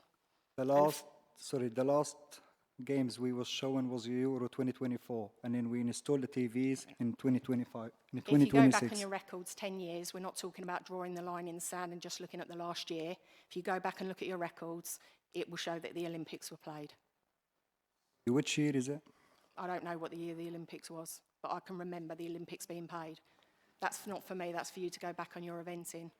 So was that... I'm not questioning the fact that we're disputing here what things are played. Ultimately, my concern is about the televised outside, and where he's stated in point 25 that no televisions or amplified sound in the garden. Well, a television has to have a speaker in it to amplify what's being played. So what concerns me is that we talk about doing ticketed events, increasing the security on the days where you're going to do these events, but you're not going to have televisions in the garden.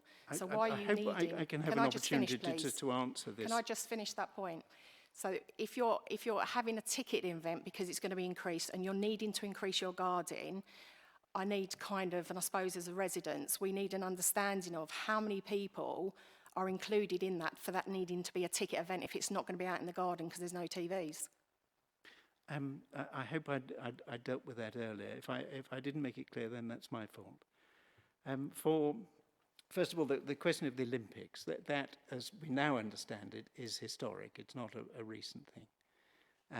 In respect of ticketed events, what would be the threshold for having a ticketed event, Glenn?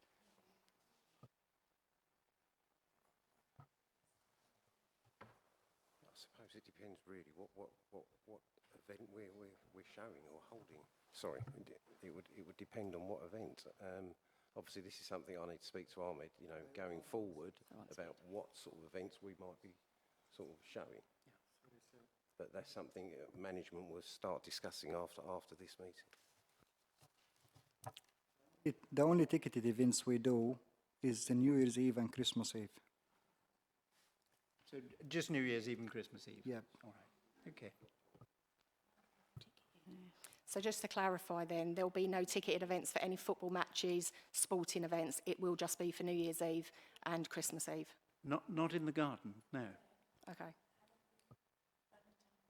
So you can speak on your resident. Put your little speak on. The garden is what everyone's complaining about. And we've already agreed that we wouldn't have any televised events in the garden. But it happens. Yeah, if you'd like to ask the interested party the licence holder your question. I'd just like to say the other events are like Halloween, Valentine's Day, Mother's Day, Father's Day. You think of an excuse and there'll be an event. Those events are inside. But we're talking about... No, they're not. They're not. We actually are living this nightmare. You're not. So you have to believe us when we say these things are going on. Just bringing it back to the present day. It is present. It is present. Every year there's a... And it's historical.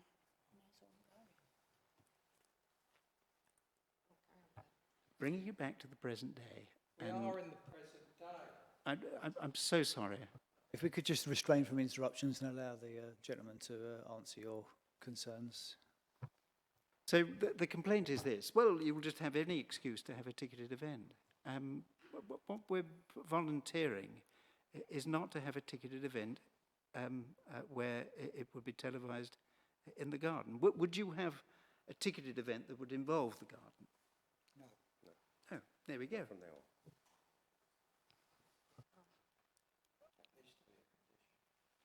Can I move on to my next point? Yeah, go ahead, please. Thank you.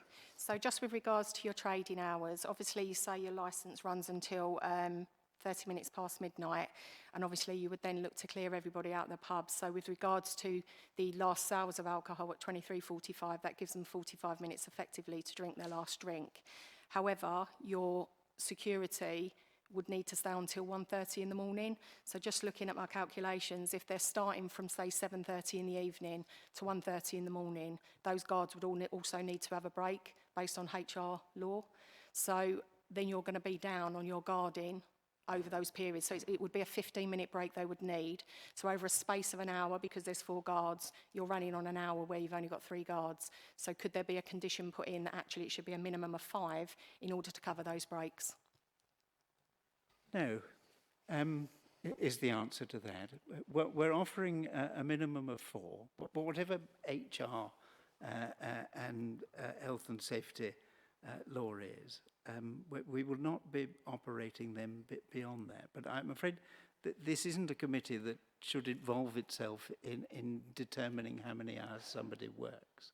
That's up to the individual themselves. And what we're offering is, and remember, of course, these are opening hours, that the premises have to be closed at 12:30. So, yes, it is 3/4 of an hour to close the premises after the last drink has been purchased. I think to disregard somebody's right to have a break is irresponsible.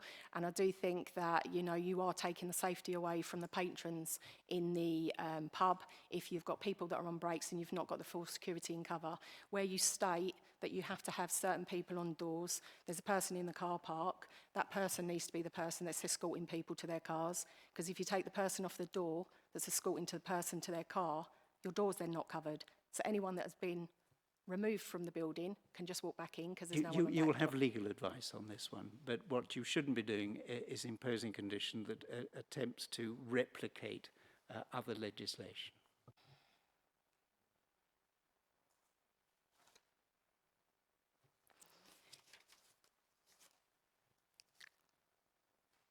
Thank you.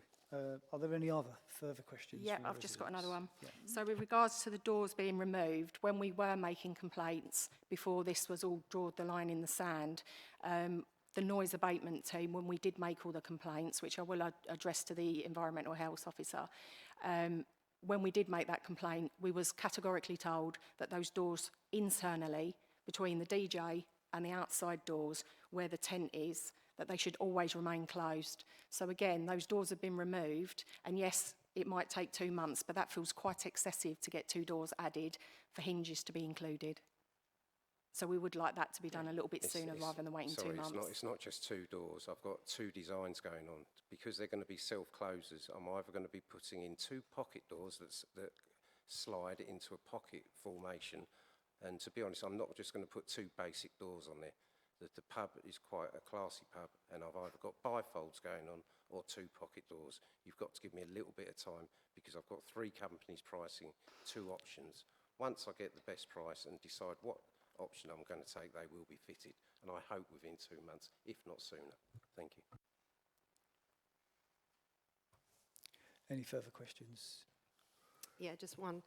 Can I ask whether this is generally being operated as a traditional family-run public house within a residential area? Because if these premises require a minimum of 4 SIA door supervisors, we have the top-of-the-range security system, it raises question about the nature and the scale of the business. Those requirements, to me and to the residents, seem more consistent with a late-night entertainment venue rather than a local community pub. The point is this. This is how the premises operate. There's no secret as to how they operate. They seek to serve all comers, whether they're pensioners, whether they're children being entertained by an entertainer, and whether they are people enjoying a dance. All of that is fine. There's nothing wrong with that, so long as it doesn't impact adversely on the residents. And all of the steps that we're taking in these conditions and that we're going through this process are all designed to make the lives of the residents better. And it comes back to my opening remark. Never have I seen an applicant for review withdraw effectively the review and say that they are entirely satisfied with all of the steps that have been taken. So, yes, we can dredge up ancient history. We can do that. But to what purpose? The purpose that you're serving today is to identify the causes of concern and identify how those causes of concern have been put right. That's what we're trying to do. Further questions from yourself? Yeah, can I just raise one thing? Obviously, the person that has raised this review has obviously said they're quite happy with it. I would just like to advise that I did actually raise for a review in 2025 through Councillor Manny and through Councillor Gledhill, and I got no response back from it. I've also had 2 meetings with Liz Cox, as with local residents, to raise our concerns that there's some bits that we wanted just reviewed. We've had numerous call-outs by the noise team, and this is not the last year, but this is previous, that you need to understand, you know, as the licensee, we've gone through this for a lot longer, and I understand you want to review it for the last year, but what I would say is we have made a hell of a lot of complaints, and we've not been listened to. Through COVID, a marquee was put up that hadn't been authorised to go up. That then subsequently got removed. So there's a lot of things, a lot of final warnings, and I will bring it to the attention now because it is something that I do want to raise. We actually got informed, one of the local residents on Dock Road, got informed by Anthony Barlow that the noise team had ceased to operate.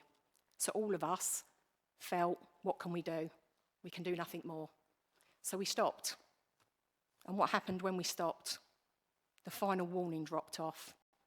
It got to the point where I was so helpless one night that I actually went on and I Googled, what can you do when there's no noise team? And it still brought up the council's details. So I phoned the number. They answered. When I asked them the question, oh, you're back operating. We've always been operating. So they hadn't ceased to operate. So I thought, when my complaint had gone through that night, I got a response back from Anthony Barlow. So I asked Anthony Barlow, I thought it was a bit strange that the noise abatement team had ceased to operate. Can you confirm that? He said, oh no, it was only for a weekend. So I've got that in writing, that he states it was for a weekend. And another resident on Dock Road has got it stated that that was... Chair, can I just raise a sort of little bit of point of order? Mrs Benson is here to represent those residents that have made a representation.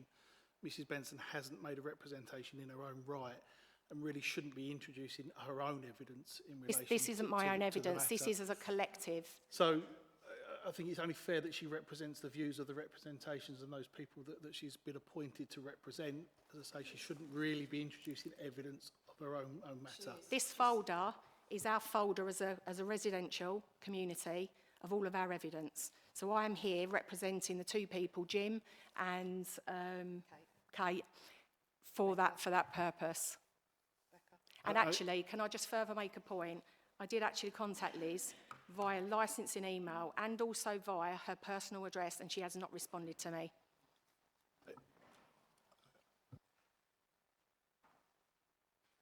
Yeah, again, if you could just keep it to questions, for the licence holder and not give your own statements, please. That would be preferred at this point.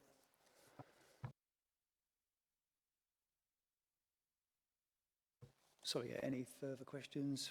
Questions for the licence holder? Yeah, I'm just wondering if it wouldn't be more appropriate if the last orders be at 11:30, because if you've got a couple of 300-400 people in there all rushing to get a last drink at 11:15, but then they've got to take that drink and drink it before they leave, would it not be better to have the last orders at 11:30 and finish earlier, serving earlier?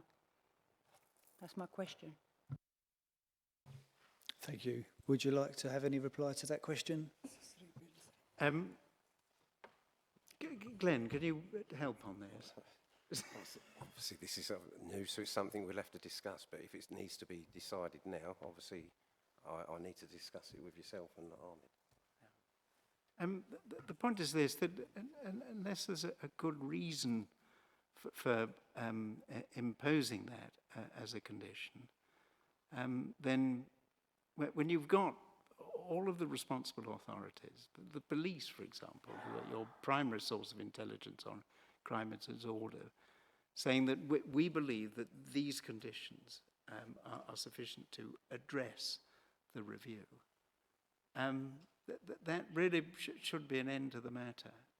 This is, as first review, one shouldn't be thinking about cutting back the hours. One should be thinking about the operation of the premises.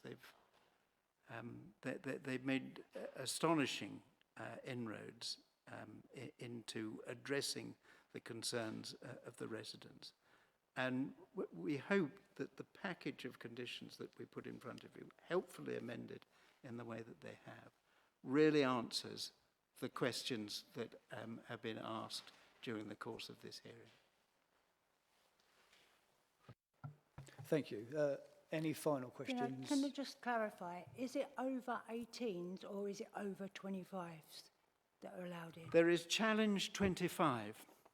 In other words, the scheme approved by the DCMS is in place at these premises. If somebody looks 25 or under, then they are challenged. But the law allows somebody over the age of 18 to be served with intoxicating liquor, as it has for hundreds of years. Thank you. So we're going to move on now. Do any ward members have any questions for the licence holder? Thank you, Councillor Stringer. Yeah, just one question. I've misunderstood the purpose of this wonderful machine I was singing the praises of. I assumed everyone got scanned on it, whatever age they are, whoever they are. So if you've got a system where that machine will bar someone, it will say if someone's barred. If you're only doing people that look 25 or under, what happens if you've got a 40-year-old thug that comes in there that you don't want coming in there? If you haven't scanned them, you can't bar them. If they attended a ticketed event, then they will have been scanned. And if they behave badly, then they will have been barred. If somebody is barred from the premises, then their record stays with the machine. It's not erased until the operator of the machine decides to remove it. But what if it's a non-ticketed event, just an ordinary Friday night, people coming in, 30, 40-year-olds coming in, they're not getting scanned? It really depends on the event. If somebody's behaving badly, then they're removed from the premises. If somebody's committed a criminal offence, if they've assaulted somebody, for example, then the protocol is that you telephone the police, that you hold them there until the police arrive, and you have the incident captured on CCTV. But it just takes a policeman, for example, to ask him what his name and address is, and has he got identification on him. So remember, of course, this is the only machine of its kind in Thurrock. And we're not proposing that everybody passes through it, but where there are events that have taken place that historically have caused concern for the residents, then everybody is passed through the machine itself.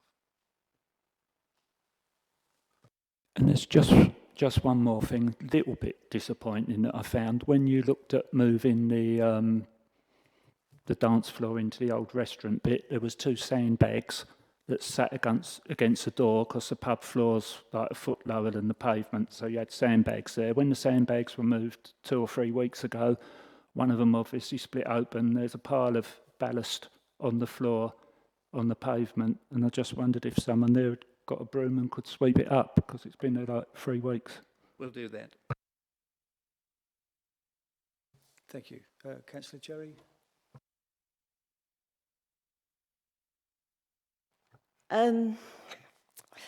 Right, where do I start?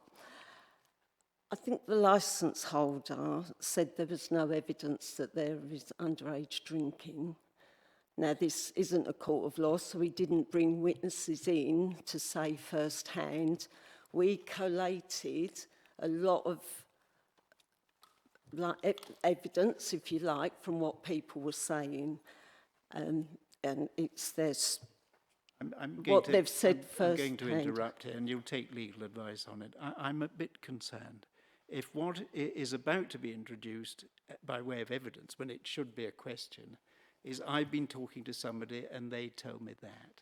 If that is what is going to be said, and it's not a question, then I'm afraid I have got a question at the end, if you can just wait. But I was a bit concerned when you said that, because it sounds like you think we're lying. We was asked to collate what people were telling us. We didn't bring them in as witnesses, but there has been teachers, like school staff, who have had pupils in the Again, pub. it should be a question at this stage. Yeah, okay. Well, what guarantees have we got that this machine, this wonderful ID machine, is going to be used and not have the underage drinkers wade through in Because future? it's a condition. But it was a condition before. It was not a condition before. Well, underage drinking is a condition as far as I know. That's certainly a law, but the operation of the ID scanner is not a condition on the licence. We're volunteering it as a condition on the licence. So how are you going to guarantee there's no underage drinkers being allowed to drink in the ball anymore? Sorry, Marion, obviously this will be a new condition, and this is obviously new to me. We will use this machine, and under Challenge 25, obviously, hopefully we will stop any underage drinking. So if it's happened before, I hope it doesn't happen now using this machine. And obviously I've got CCTV on that, and between myself and my wife, we are watching it all the time now. So if it does happen again, if you see it, please, you've got my number, please let me know.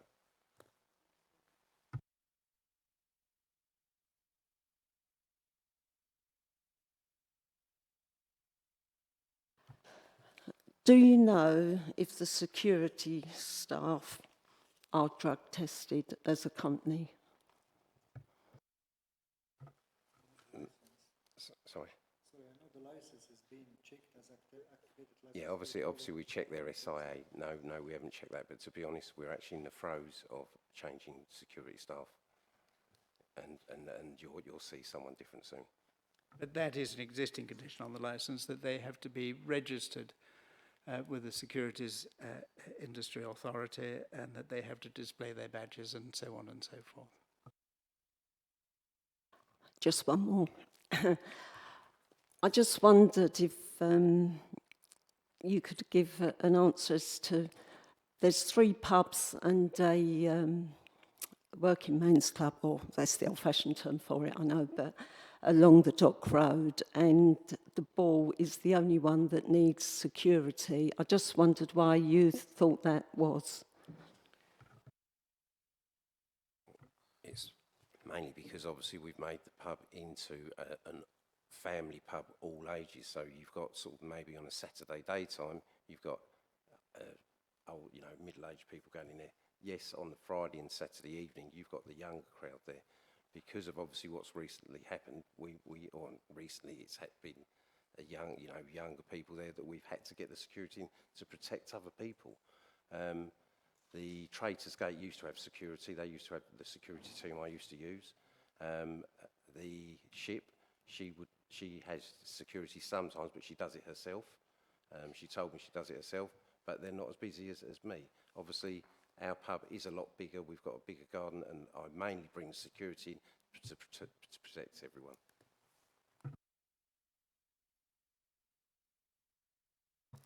Thank you. Does Essex Police have any questions of the licence holder? I've no questions, thank you. Thank you. Does the Environmental Health Officer have any questions for the licence holder? No, I have no questions. Thank you. I would now like to ask the licensing officer to summarise their case.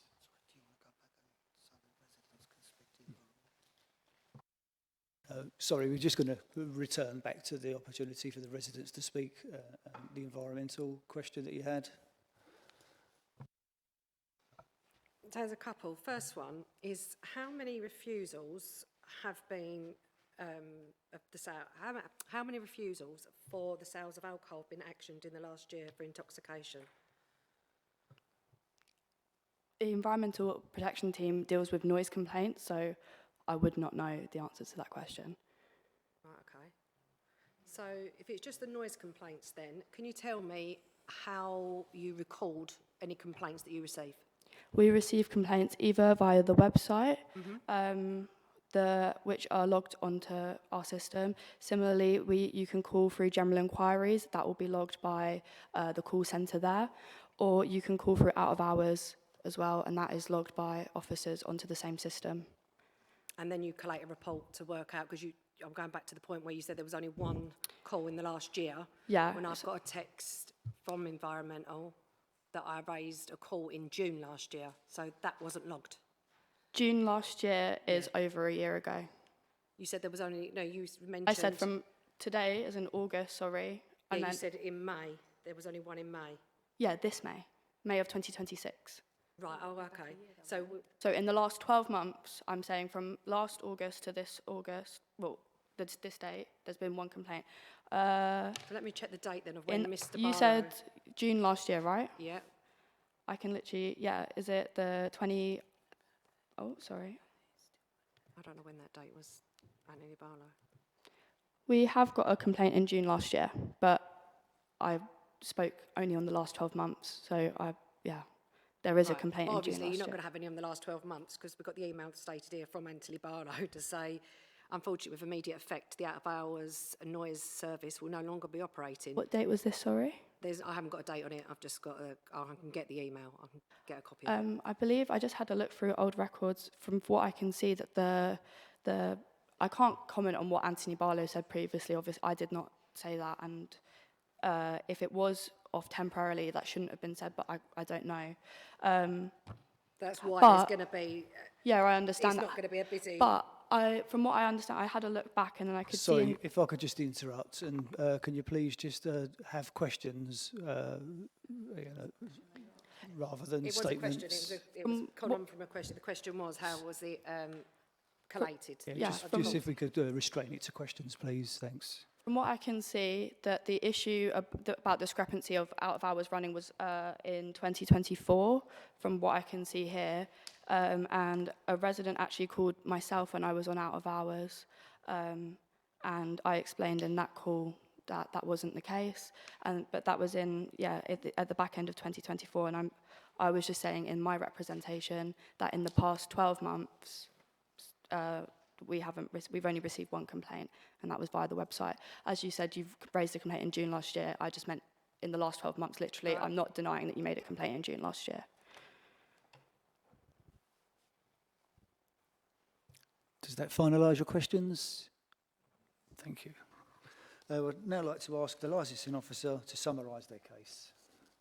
Thank you, Chair. Just very quickly before we summarise, just wanted to see whether the licence holder's representative will be clarifying this in the summary, but it's around the parameters which conditions 1, 2 and 3 will operate, time frames, because at the moment those conditions operate 24 hours a day, 7 days a week effectively when the premises is open. It's just whether you wanted or you're proposing to restrict the times that door staff will be applicable.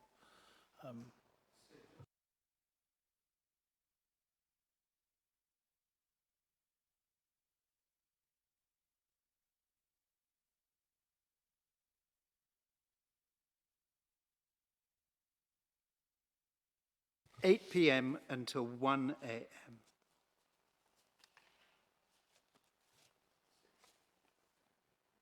So those conditions would be applicable between 8 p.m. and 1 a.m. Yes, Friday and Saturday.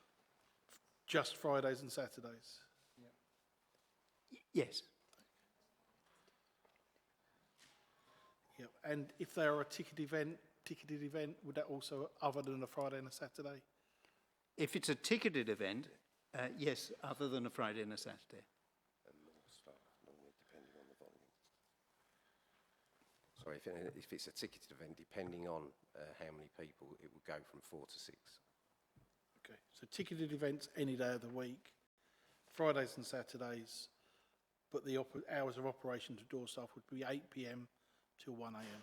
On a normal Friday and Saturday. On a normal Friday and Saturday.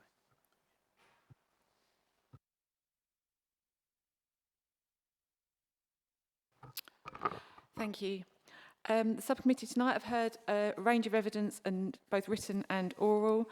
It's now for the subcommittee to make a decision based on everything they've heard this evening. As I said at the very beginning, the options available to the subcommittee are listed at 4.10 of your report. Thank you. I'd like to now ask members of the residents' interested party to summarise their case, if anybody would like to. I think we did summarise that kind of in the beginning. We're not looking for the revocation of their licence. We just really do want to be considered for not just the last year, but for the previous 10 years where we have been making noise complaints, complaints to the noise team, complaints to the licensing department, complaints to the councillors where we've not been heard. And I just feel like we do want to build that trust with Glenn, but I ultimately feel that if you gave a child the offer of a bag of sweets because they need to behave, they will behave, and you will give them sweets. After they've had the sweets, the behaviour could turn. So I feel it's a trust problems for us. So I don't know how long the licence review can be done or if it can be reviewed in a certain period of time so that we can look at it. It's great that they've got this CCTV because ultimately there's more evidence that can be gathered that if there should be problems, that's going to support them and also residents should it be needed. But I just feel like, you know, we've gone through a lot of pain the last 10 years and we've not been listened to. It's great that we've got the reform councillors because they really have taken on board, and it was great that Glenn and Ahmed did the meeting after the issue that had happened outside. But I just feel that it was a little bit too late. You know, we're drawing the line in the sand of what's happened the previous 9 years. There's a lot of complaints we've made as residents and we don't feel that we've been heard. And prior to when these guys first took over, there was a meeting obviously held and not everybody was invited. So we just want them to listen to us, and that when we're saying something's not right, to be trusted on our judgment, because, you know, some of us have lived there for 52 years. Prior to, you know, the pub was there as the small pub. You know, we've got residents that have been there 30 years, and we're not complaining for the sake of complaining. It's actually affecting our lives. We've got people that work through the night, that are having to get up quite early in the morning, people that start at 3 a.m. in the morning. We know they've got a business. We fully understand that. We just want to be respected. Thank you. I'd now like to ask the board members to summarise their case, if you'd like to have anything to say. Yeah, I'd just like to say, as I say, we only got elected 3 months ago. We've only sort of been officially here 2 months. This was probably the first case and the most involved case that we've been dealing with. I've got a pile of complaints, and I did say at the time that I can't do anything about the past, what's happened in the past. What we've got to look at is a way to move forward and to keep meeting with Glenn, meeting with the residents. They've got my email, they've got my phone number. If there's any problems, I want them to contact me, and I can talk to Glenn, talk to Ahmed, and we'll try and work something out. That's what we're here for, and that's what I intend to do. Thank you. I'd now like to ask Essex Police to summarise their case. I've got nothing further to add. Thank you, Chair. Thank you. I'd now like to ask Environmental Health to summarise their case, if they've got anything to say. I would only like to add that if you have any further complaints, please continue to use the out-of-hours noise service, particularly if it's on a Friday and Saturday night, where officers can investigate on the night and address those concerns in that time. Thank you. I'd now like to ask the licence holder to make a closing summary statement. I'll do it really quickly because you've been listening very attentively and you've got good legal advice behind you. Councillor Stringer puts it very well when he says that he is happy to liaise between all of the parties. Look what we've achieved this evening. It's tiresome, I know, for many because you have to give up your life to be here and to sit on this committee. But look what we've achieved in doing so. The DCMS guidance encourages us all to act in partnership, and that's exactly what has happened. My nightmare is representing somebody that has simply thumbed their nose at the residents, couldn't care less about the residents, rides roughshod over them, and then turns up at the committee hearing and expects to keep their licence, or expects to keep a licence condition-free. That isn't, thankfully, one of those cases. And Councillor Stringer is right. It's a forward-looking jurisdiction that you have. I appreciate entirely that many of these grievances go back over 10 years. And that was certainly clear from the meeting that was organised by Glenn and Ahmed on the 29th of June. It's perfectly clear that trust is broken and that it needs to be rebuilt. The analogy of the sweets, well, I take that on board. But if I ever appeared for Glenn again in front of your committee and said, well, we didn't know, we didn't understand, we didn't think anyone was serious, I wouldn't be able to do that. Everything is clear. It's been laid out down to the fine-tuning of the conditions that we proffer for your consideration. Everybody knows precisely where they stand.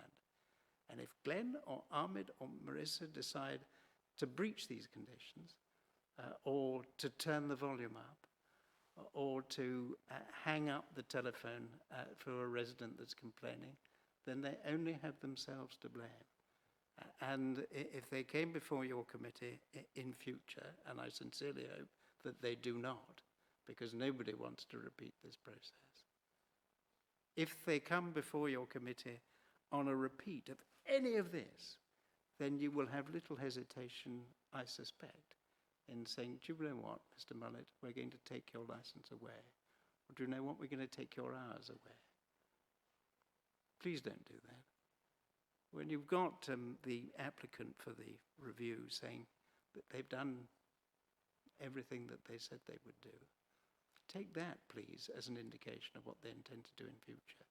And when your primary source of intelligence on crime and disorder is saying, yes, there have been some incidents in the past. This is in response to Councillor Brickwood's question about other premises, but not so much that I would apply for a review. I believe, says Mr. Barge, I believe that conditions are the correct solution to this problem. And that's what we'd urge on you. Thank you. Sorry it took so long. Thank you. Has everybody said all that they wish to say?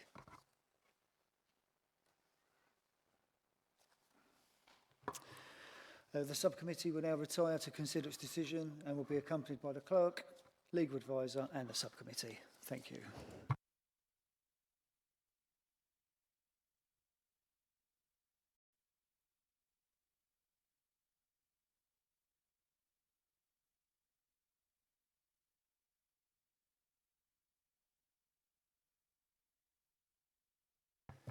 Could I please ask the legal advisor to give the decision of the subcommittee along with any legal advice given to the subcommittee? Thank you. The subcommittee's decision is to modify the conditions of the premise license. This is subject to clarification of the schedule of conditions offered by the premise license holder, 1 to 24. In reaching this decision, the subcommittee considered the Licensing Act 2003 and Thurrock Council's policy. The committee would also like to remind all parties that they have a right to appeal against this decision to the Magistrates' Court within 21 days. A written copy of this will be provided in 5 working days.